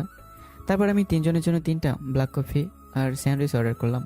খেতে খেতে আমরা কথা বলছিলাম, আসলে একে অপরের সম্পর্কে কথা বলছিলাম। এমন সময় ক্যাফেটেরিয়াতে আমার আব্বু তার বিজনেস ক্লায়েন্টের সাথে এসেছে। আব্বু আমার পিছনের টেবিলে বসায়, আমি বুঝতে পারিনি, কিন্তু আব্বু আমার কণ্ঠস্বর ঠিকই চিনতে পেরেছে। সেই দিন আমি বাসা থেকে বের হওয়ার পর আব্বুর মন খারাপ হয়ে গেছে। ঠিকমতো খায় না, ঘুমায় না। আব্বু ভেবেছিল যে এখন আমাকে বাসায় নিয়ে যাবে, কিন্তু আমাদের কথা শুনে সে কথা মাথা থেকে ঝেড়ে ফেলে দিল। তা রাকিব, তোমার বাসায় কে কে আছে? মা, বাবা আর এক ছোট বোন। তোমার বাবা মা আর? আমাকে জিজ্ঞেস করলো বোন কি করে। বোন ইন্টার ফার্স্ট ইয়ারে, আর আম্মু গৃহিণী। আর আব্বু কথাটা বলে আমি চুপ হয়ে গেলাম, কারণ এদেরকে সত্যি কথা বলা যাবে না। কি হলো বলো, তোমার আব্বু কি করে? আসলে আব্বু কথাটা বলে আমি আবার চুপ হয়ে গেলাম, কারণ সামনের দেয়াল পুরোটা কাচের, আর সেই কাছে আমি দেখতে পাচ্ছি যে আব্বু আমার কথা মন দিয়ে শুনছে। আমার মাথায় এক শয়তানি বুদ্ধি আসলো। আসলে ছোটবেলা থেকে আব্বুকে রাগাতে আমার অনেক ভালো লাগতো। কি হলো বলো? আব্বু আর কি করে, আমার ঘাড়ে বসে বসে খায়, সারাদিন ঘরে বসে থাকে আর নেশা করে, বন্ধুদের সাথে বসে জুয়া খেলে। আর কি বলবো বলো। একটু স্যাড লুকিয়ে বললাম কথাগুলো, কিন্তু ভেতরে হয়তো আমি হাসছি। আর এদিকে আব্বু আমার কথা শুনে তেলে বেগুনে জ্বলছে। তাহলে তোমার পরিবারের সব চাপ তোমার উপরেই? আমার কথা রাখো, তোমার ভবিষ্যৎ পরিকল্পনা বলো। আমি লন্ডন ক্যামব্রিজ ইউনিভার্সিটিতে চান্স পেতে চাই। একটা এক্সাম দিয়েছি সেই ভার্সিটিতে চান্স পাওয়ার জন্য। আগামী সপ্তাহে রেজাল্ট দিবে, দেখি কি হয়। You know world one of the best varsity this is. আরে রাকিব ভাই কিভাবে জানবে? জীবনে এই ভার্সিটির নামই শুনেছে নাকি সন্দেহ? যে ভার্সিটি থেকে গ্র্যাজুয়েশন করে দেশে ফেললাম, সেই ভার্সিটির নাম বলে আমি শুনবো না। কি হলো, কি বলছো বিড়বিড় করে? না কিছু না, আসলে আমাকে যেতে হবে, আমার কাজ আছে। আমাদেরও যেতে হবে, অনেক দেরি হয়ে গেছে। তারপর কাউন্টারে গিয়ে বিল দেওয়ার সময় সোনালাকে বিল দিয়ে দিল আমার আগে। এটা কি হলো? কি হলো আবার? না মানে তুমি বিল দিলে কেন? আরে সমস্যা নেই, মনে করো সেদিনের ভাড়াটা দিয়ে দিলাম। চালাক আছো। সোনালিকে হেসে দিল। এই মেয়ের হাসি দেখে আমি ক্রাশ খেলাম। এই হাসিটা আমাকে যেন পাগল করে দিচ্ছে। কিভাবে একটা মেয়ে এত সুন্দর করে হাসে। আমি কয়েকজন প্যাসেঞ্জারকে নামিয়ে রাতের দিকে গ্যারেজে চলে গেলাম। আর এদিকে আব্বু বাসায় গিয়ে, তোমার ছেলে কি কোনোদিনও মানুষ হবে না? কেন? রাকিব আবার কি করেছে? এমনিতেই ছেলেটাকে বাসা থেকে বের করে দিয়েছো। কেমন আছে, কোথায় থাকে, কি করে কিছুই জানি না। কি আর করে, মেয়ে পটাচ্ছে। মানে আব্বু, তুমি কি ভাইয়াকে দেখেছো? বলো না আব্বু, বলো না। তারপর আব্বাসকে সব ঘটনা আম্মু আর রিয়াকে বলল। আম্মু আর রিয়া তো হেসে গড়াগড়ি খাচ্ছে। এমন ভাব। এতে হাসার কি আছে বুঝলাম না। আব্বু, ভাইয়া তোমাকে এইবারও বোকা বানিয়ে দিল। মানে? মানেটা হলো রাকিব হয়তো কোনোভাবে তোমাকে দেখে ফেলেছিল, তাই এই কথাটা বলেছে তোমাকে রাগানোর জন্য। তুমি তো জানো রাকিব তোমাকে রাগাতে কত ভালোবাসে। যা, এইবারও বোকা হয়ে গেলাম। ভেবেছিলাম ছেলেটা হয়তো কষ্টে আছে, কিন্তু না, ছেলে তো দিব্যি গার্লফ্রেন্ডের সাথে ক্যাফেটেরিয়াতে বসে আড্ডা দিচ্ছে। তাতে তোমার কি? দেখবে আমার ছেলে একদিন প্রমাণ করে দিবে যে সেও কিছু করতে পারে। রাতে আমি শুয়ে শুয়ে সোনালিকের কথা ভাবছি। না চাইতেও তার ওই মায়াবী মুখ আর তার ভুবন ভোলানো হাসি মাখা মুখটা আমার সামনে ভেসে উঠছে। আমি শুধু এটাই ভাবছি যে একটা মেয়ের হাসি কীভাবে এত সুন্দর হতে পারে। আমি যেন এক ঘরের মধ্যে আছি। এমন সময় রাহুল আর রাজু আসলো আমার সাথে কি যেন কথা বলতে।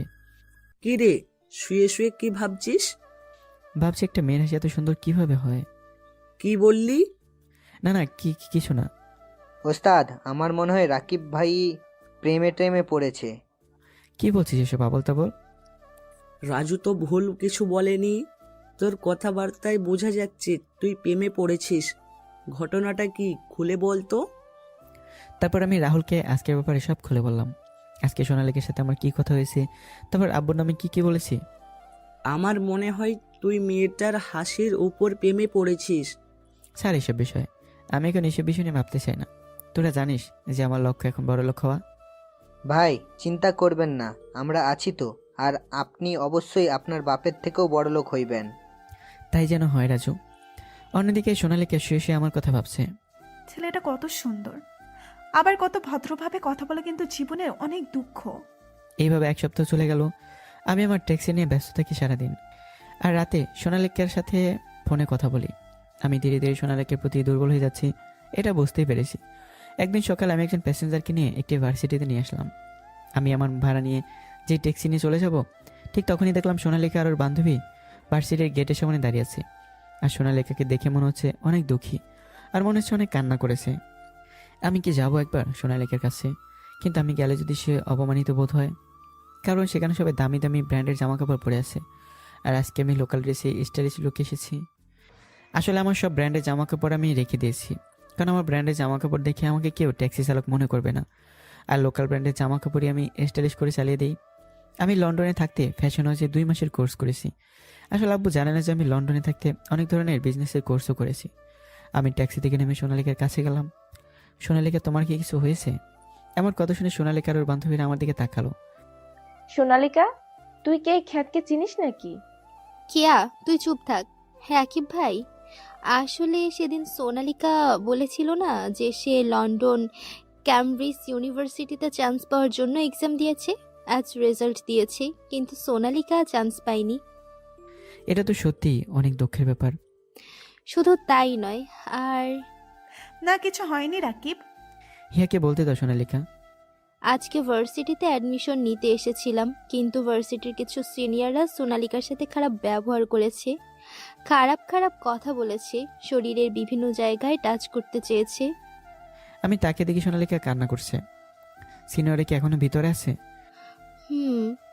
সোনালিকা, আসো আমার সাথে। কিন্তু কোথায়? আমি সোনালিকার প্রশ্নের উত্তর না দিয়ে সোনালিকার হাত ধরে টেনে ভার্সিটির ভিতরে নিয়ে গেলাম। আমাদের পিছনে পিছনে হিয়ার বাকিরাও আসলো। সোনালিকা, কোন ছেলেগুলো? রাকিব, ছেড়ে দাও, ওরা আরেকজন আছে। তুমি শুধু বলো কোন ছেলেগুলো তোমাকে বিরক্ত করেছে। ভাইয়া, সোনালিকা বলবে না। তারপর হিয়া ছেলেগুলোকে আঙ্গুল দিয়ে দেখিয়ে দিল। আমি সোনালিকাকে হাত ধরে তাদের কাছে নিয়ে গেলাম।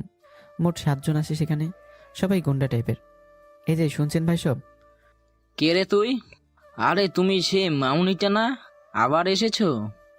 আর রকি, মেয়েটা মনে হয় আমাদের কাছে মজা নেওয়ার জন্য এসেছে। গতবার মনে হয় আমাদের টাস অনেক ভালো লেগেছে। হা হা হা, তুই ঠিকই বলেছিস। ওয়েট মামুনি, আমি আবারও টাচ করছি। রকি যেই সোনালিকার পেটে টাচ করবে সেই সময় আমি রকির হাত ধরে মুচকে দিলাম। রকি ব্যথায় চিৎকার দিয়ে উঠলো। তারপর আমি রকির মুখে একটা ঘুষি দিলাম আর তার নাক থেকে অবিরাম রক্ত পড়তে লাগলো। তারপর বাকি ছজন আমাকে ঘিরে ফেললো। আমি একে একে সবাইকে মারতে লাগলাম। একজনের দুই পায়ের মাঝখানে একটা কিক করলাম আর সে মরণ চিৎকার দিয়ে উঠলো। আরেকজনের পেটে ঘুষি দেওয়ায় সাথে তার মুখ থেকে রক্ত বের হলো। আরও বাকি 5 জনকে একইভাবে মাটিতে শুয়ে দিলাম। সবাই আমাদের মারামারি দেখে আমাদের ঘিরে ফেলেছে। সোনালিকা আর ওর বান্ধবীরা আমার ফাইট দেখে চমকে গেছে, কারণ আমি একেবারে প্রফেশনালভাবে ওদের হারিয়েছি। তারা তো আর জানে না যে আমি লন্ডন থাকাতে মার্শাল আর্ট, কুংফু আর নিনজা ফাইট সব কিছুরই ট্রেনিং নিয়েছি। এই ভার্সিটি এলাকায় সবচেয়ে নামি দামি একটা ভার্সিটি।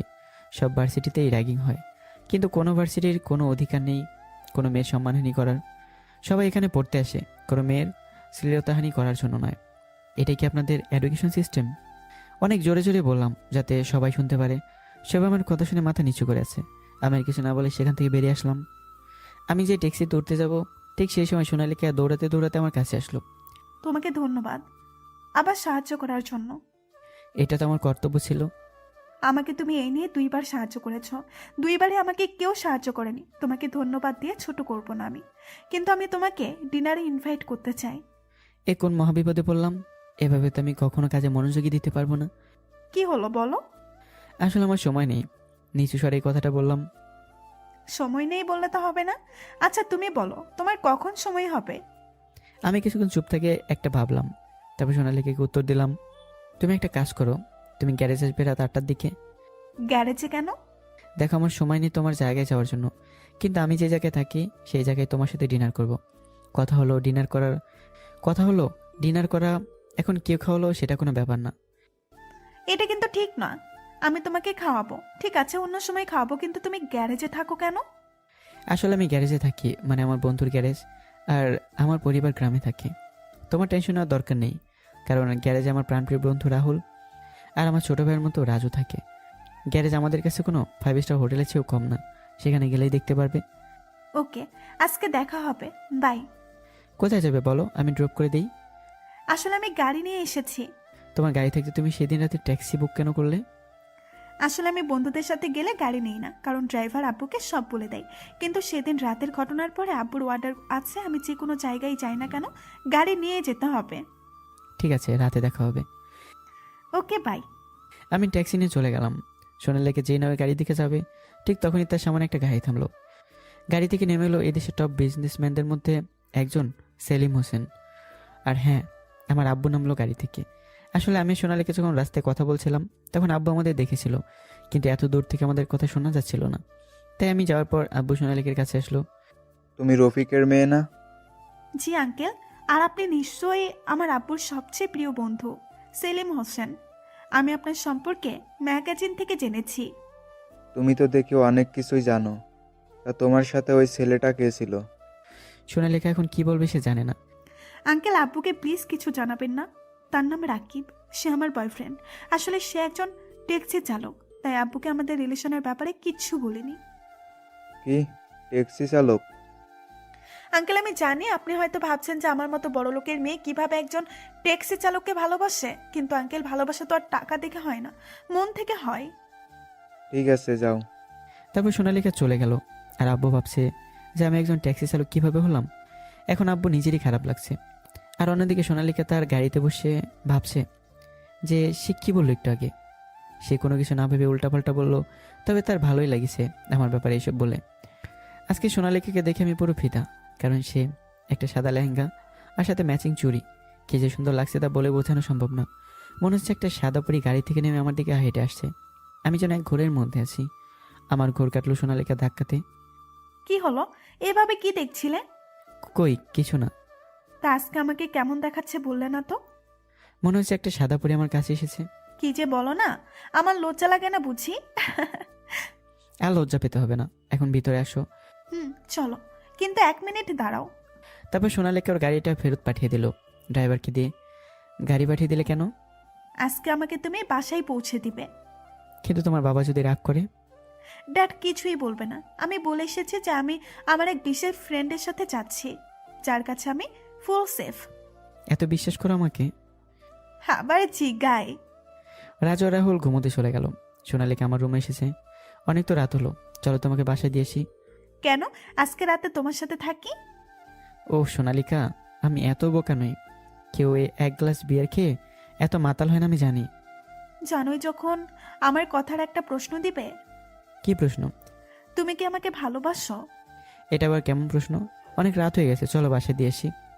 আমি আমার প্রশ্নের উত্তর না পাওয়া পর্যন্ত কোথাও যাব না। এত জেদ তোমার? হুম। ঠিক আছে, তাহলে শোনো। I love you ever and ever. I love you so much. Will you be my dream girl for life long? Yes. বলেই সোনালিকা আমাকে জড়িয়ে ধরল। হয়েছে, এবার ছাড়ো, বাসায় যেতে হবে। চলো।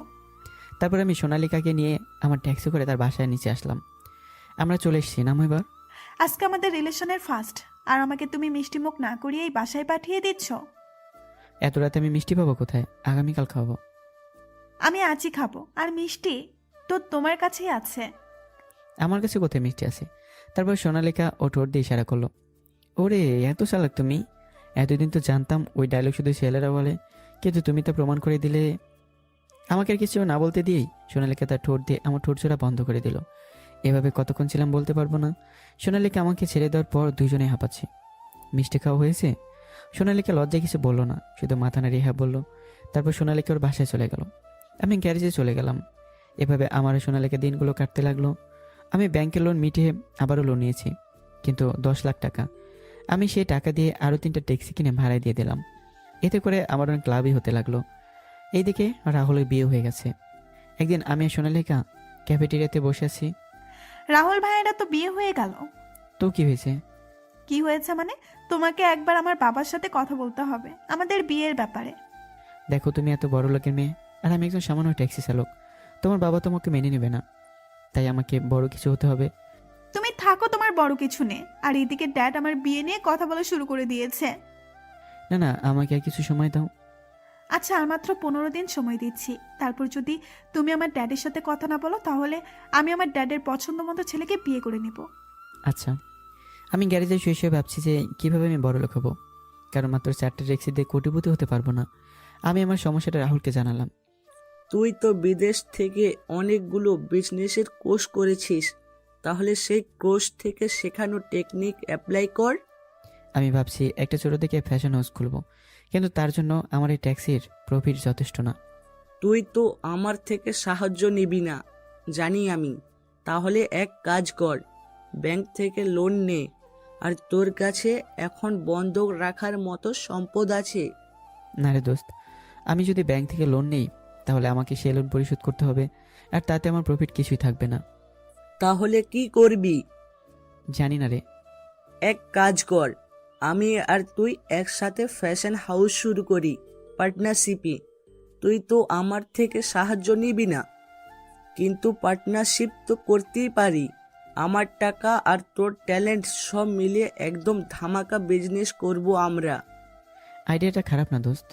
তারপর আমি আর রাহুল মিলে একটা ফ্যাশন হাউস শুরু করি। আমি আমার যে একটা ট্যাক্সি চালাতাম সেটা আমি ভাড়া দিয়ে দিয়েছি। এখন আমি আমার পুরো মনোযোগ আমার নতুন বিজনেসে লাগাবো। আমার জ্ঞান আর বিদেশ থেকে গ্র্যাজুয়েশনের সার্টিফিকেট এই বিজনেসকে সাকসেসফুল করতে অনেক সাহায্য করছে। এই ব্যবসায় রাহুলের অবদান কোনো অংশ কম নয়। আমি সোনালিকার বাবার সাথে দেখা করি, আর তার কাছে সোনালিকার পড়াশোনা শেষ হওয়া পর্যন্ত সময় চাই, আর তিনি আমাকে মেনেও নেয়।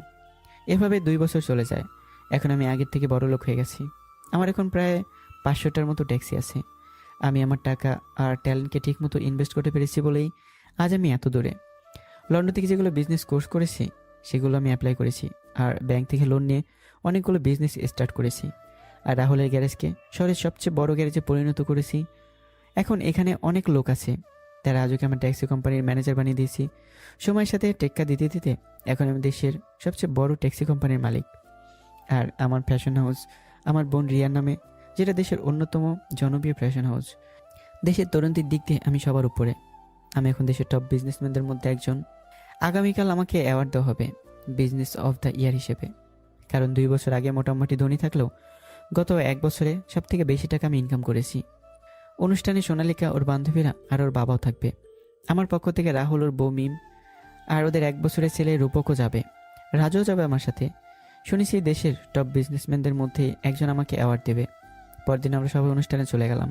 আমি আজ অনেকটাই খুশি, কারণ আজ আমি আমার চ্যালেঞ্জ কমপ্লিট করতে পেরেছি। আমার আজকের অ্যাওয়ার্ড শো পুরো দেশে লাইভ দেখানো হবে, তাই আমার আব্বু দেখবে যে তার ছেলে নিজে কিছু একটা করতে পেরেছে। আমি আমার BMW গাড়ি নিয়ে চলে গেলাম অ্যাওয়ার্ড শোর গেস্ট রুমে। একটু পর অ্যাওয়ার্ড শো শুরু হলো। এমন সময় দরজায় কেউ একজন ঠকঠক করলো, কামিন। তারপর সোনালীকে আসলো। আমার বাবুটা আজকে এত খুশি কেন? খুশি থাকবো না? আজকে আমি অনেক খুশি। তুমি লাইফে এত বড় একটা অ্যাওয়ার্ড পাবে। আজকেই তুমি আমার আপুর সাথে আমাদের বিয়ের কথা বলবে। আর গত 2 বছরে আমি যতবার তোমার বাবা মায়ের কথা জিজ্ঞাসা করেছি ততবার তুমি কথাটা এড়িয়ে চলেছ। আজকে কিন্তু আমি কোনো কথা শুনবো না। বলো আমাকে তুমি কবে তোমার ফ্যামিলির সাথে আমার দেখা করিয়ে দিবে? সম্ভবত আজকে অথবা আগামীকাল। আর তোমার বাবার সাথেও কথা বলবো, সমস্যা নেই। সত্যি? সোনালীকে আমাকে জড়িয়ে ধরলো। ঠিক আছে, এখন ছাড়ো, এখনই অ্যাওয়ার্ড শো শুরু হবে। না, আমি আমার হবু বরকে জড়িয়ে ধরেছি, তাতে আমি কারো কথা শুনবো না। বোঝার চেষ্টা করো। ঠিক আছে, তাহলে মিষ্টি দাও। এখন আমি মিষ্টি কোথায় পাবো? তখন সোনালীকে আবারও ঠোঁট দিয়ে ইশারা করলো। আমি বুঝে গেলাম সোনালীকে কি বোঝাতে চাচ্ছে। না না, একদমই না। আমার বাবুটা এত দুষ্ট হয়েছে আমি জানতাম না। সোনালীকে আমাকে যে লিপ কিস করতে যাবে, ঠিক সেই সময় আমি সরে গেলাম। সোনালীকে অনেক রেগে গেল। আমি দৌড়ে রুম থেকে চলে গেলাম। সোনালীকে আমার পিছু পিছু দৌড়াচ্ছে। একসময় আমি দৌড়াতে দৌড়াতে একজনের সাথে ধাক্কা খেলাম। আমি সামনে তাকে অবাক, কারণ আমার সামনে আমার ছোট বোন রিয়া দাঁড়িয়ে আছে। রিয়া আমাকে দেখে জড়িয়ে ধরলো। এতদিনের সব রাগ অভিমান ওর চোখে আমি দেখতে পেলাম। ভাইয়া তুই না খুব পচা। এতদিন আমাদের কথা কি তোমার মনেও পড়েনি? আর আমার পাগলি বোনটা যে কেঁদেই দেবে। আমি আর মাত্র 1 দিন পর আবার তোদের কাছে ফিরে যাব। রিয়া আমাকে ছেড়ে দিয়ে তারপর আবার বলা শুরু করলো, ভাইয়া তুমি কি সত্যি বলছো? হ্যাঁ রে। আমি তো রিয়ার সাথে কথা বলতে বলতে প্রায় এতক্ষণ খেয়ালই করিনি যে সোনালীকে আমার পিছনে দাঁড়িয়েছে। সে আমাদের কথা শুনতে পারিনি। এখানে হচ্ছেটা কি? আমি রিয়া সোনালীকে দিকে তাকালাম। সোনালীকে চোখ দিয়ে মনে হয় আগুন বেরোচ্ছে। আমি বুঝে গেলাম সোনালীকে আমাকে রিয়াকে দেখে অন্য কিছু ভাবছে। তাই তার ভুল ভাঙানোর জন্য বললাম, রিয়া, এ হলো তোর হবু ভাবি সোনালিকা। আর সোনালিকা, এ হলো আমার আদরের ছোট বোন রিয়া। সোনালীকে আবার তার ভুল বুঝতে পেরেছে। রিয়া তো সোনালীকে পেয়ে আমাকে মনে হয় ভুলেই গেছে। রিয়া, তুই এখানে কি করছিস? আর আব্বু আম্মু কোথায়? আব্বু আম্মু এখানে আছে। আর তুমি এখানে কি করে? এই জায়গায় তো আজকে দেশের ইয়াং জেনারেশনের আইডল টপ বিজনেসম্যানকে অ্যাওয়ার্ড দেওয়া হবে। সেই বিজনেসম্যান আর কেউ নয়, তোমার ভাইয়া। সত্যি ভাইয়া? হুম। তার মানে তুমি চ্যালেঞ্জ জিতে গেছো? হুররে! কিসের চ্যালেঞ্জ? পরে বলবো, আজকে সব জানতে পারবা। রিয়া, আব্বু আম্মু এখানে কি করছে? না না, আমি বলবো না। আজকে তোমার জন্য সারপ্রাইজ আছে। দেখা যাবে কি সারপ্রাইজ। এমন সময় মাইকে অ্যানাউন্সমেন্ট শুরু হয়ে গেছে। আমরা স্টেজের কাছে চলে গেলাম। আমার সব আপনজন প্রথম সারি চেয়ারে বসে আছে, কিন্তু আমি আব্বুকে দেখতে পেলাম না। এমন সময় মাইকে আমার নাম অ্যানাউন্স করলো। আমি স্টেজে উঠে গেলাম। আমার চোখ নিচে জনগণের ভিড়ের দিকে। আম্মু আমাকে দেখে অনেক অবাক হয়েছে। রিয়া আম্মুকে সব বলল আর সোনালীকার সাথে পরিচয় করে দিচ্ছে। আমি স্টেজের সামনের দিকে তাকিয়ে অনেক বড় একটা শখ খেলাম, কারণ আমার সামনে আমার আব্বু দাঁড়িয়ে আছে অ্যাওয়ার্ড নিয়ে। আব্বুর মুখে আশ্চর্যবোধক চাহনি দেখতে পাচ্ছি। আব্বু যে আমাকে আশা করেনি এটা আব্বুর চোখ মুখ দেখে বোঝা যাচ্ছে। মাইকে আবার অ্যানাউন্স করলো, দেশের young generation icon Rakib Hasan রাজকে আজ top businessman of the year award দেবে দেশের সেরা বিজনেসম্যানদের মধ্যে অন্যতম বিজনেসম্যান সেলিম হোসেন। আব্বুর হাতে অ্যাওয়ার্ড আছে, কিন্তু আব্বুকে আমাকে অ্যাওয়ার্ড না দিয়ে এক জায়গায় সবাইকে অবাক করে আমাকে জড়িয়ে ধরলো। এতদিনের সব রাগ অভিমান আজকে সব মুছে যাবে বলে আমি মনে করি। আব্বু আমাকে ছেড়ে দিয়ে আমাকে নিয়ে মাইকের কাছে গেল। আপনারা নিশ্চয়ই ভাবছেন যে আমার আর রাকিবের মধ্যে কি সম্পর্ক আছে। রাকিব আর কেউ নয়, আমার ছেলে। গত 2.5 বছর আগে রাকিব লন্ডন ক্যামব্রিজ ইউনিভার্সিটি থেকে গ্র্যাজুয়েশন করে দেশে আসার পর আমাকে বলেছিল সে নিজের দমে কিছু করতে চায়, আমার বিজনেস সামলাবে না।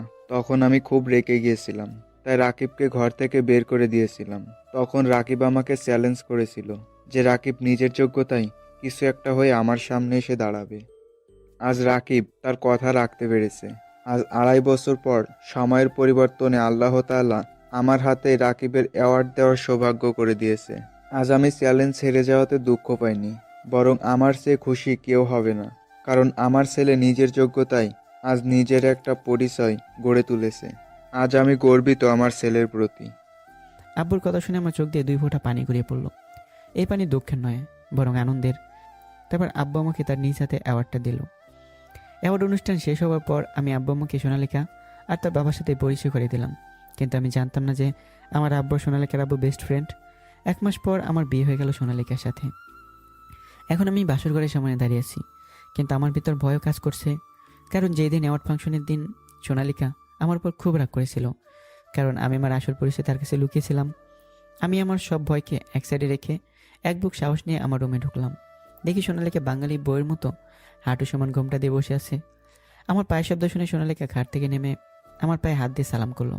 আমি কিছু বলার আগেই সোনালিকা বলা শুরু করলো, আগে উঁচু করে আসো, 2 রাকাত নফল নামাজ পড়বো। তারপর আমি উজু করে সোনালিকার সাথে 2 রাকাত নফল নামাজ আদায় করে নিলাম। এখন কিছু বলি? না, আগে আমার প্রশ্নের উত্তর দিবে তারপর। ঠিক আছে। তুমি আমাকে তোমার আসল পরিচয় কেন দাওনি? কারণ আমি চাইতাম না কেউ আমার পরিচয় জেনে আমাকে ভালোবাসুক। ও, তার মানে আমাকে কি সেরকম মেয়ে বলে মনে হয়েছিল তোমার? এই না না, আমি সেটা বলতে চাইনি। এসব কথা ছাড়ো তো, আজকে আমাদের বাসরাত। এইসব কথা বলে সময় কাটাবে কি না? এই, সাথে যাবে? আমি তোমাকে বলছি কি, আর তুমি করছো কি? আর এত রাতে সাথে কি করবে যদি কেউ দেখে ফেলে? আরে কিছু হবে না, চলো তো। তারপর সোনালিকার সাথে চুপি চুপি ছাদে চলে গেলাম। সেখানে দোলনায় বসলাম। এই দোলনাটা আমার বোন বানিয়েছিল। চারটা অনেক আলো দিচ্ছে না? এরকম দৃশ্য আমি কোনোদিনও দেখিনি। এখন কি আমাকে একটু মিষ্টি দেবে? অনেকদিন মিষ্টি মুখ করিনি। সোনালিকা কিছু না বলে মাথার আর হ্যাঁ বোধক ইশারা করলো। বাকিটুকু আর না জানাই ভালো। মুই ভদ্র পোলা। 5 বছর পর ফারিয়া মানে আমার মেয়ে। ড্যাডি ড্যাডি, মাম্মা আমাকে খুব বকেছে। কি, তোমার আমার এত বড় সাহস যে আমার প্রিন্সেসকে বকা দিছে? তোমার মাম্মাকে আমি বকুনি দিয়ে দেবো। ঠিক আছে, আই লাভ ইউ ড্যাড। ওরে, আমার নামে বিচার দেওয়া হচ্ছে বুঝি? হ্যাঁ, তুমি আমাকে বকেছো না, তাই আমি ড্যাডির কাছে তোমার নামে বিচা দিয়েছি। এখন ড্যাডি তোমাকে বকবে। মাই প্রিন্সেস, তুমি একটা কাজ করো, তোমার ফ্রেন্ডসদের সাথে খেলতে যাও, আর আমি তোমার আমাকে বকা দেবো। ওকে। তারপর ফারিয়া খেলতে চলে গেল। তুমি আমার প্রিন্সেসকে বকেছো কেন? তুমি তোমার মেয়েকে মাথায় উঠিয়ে এত বিগড়ে দিয়েছো। তাই নাকি? সোনালিকা কমর টেনে আমার কাছে নিয়ে আসলাম। আই আই, কি করছো? কেন, আমার বউকে আদর করছি? না না, একদম না। ফারিয়া বলেছে তার একটা ফুটফুটে ভাই চাই, আর আমি এখন তাই করব। তাই বুঝি, কিন্তু এই প্রসেস করার আগে তোমার এই দর্শকের বলে দাও এখান থেকে যেতে। কোনো শরম লজ্জা নাই। দেখছো, সিন দেখার জন্য বসে আছে। ঠিকই বলেছ। আমার প্রিয় পাঠক পাঠিকারা, আপনারা যান আপনাদের কাজে, আর আমি আমার বংশবৃদ্ধির কাজ শুরু করি। তারপর কি হলো আপনাদের আর জানতে হবে না। এইভাবে মিলন হলো আরও একটি সম্পর্ক। আল্লাহ হাফেজ।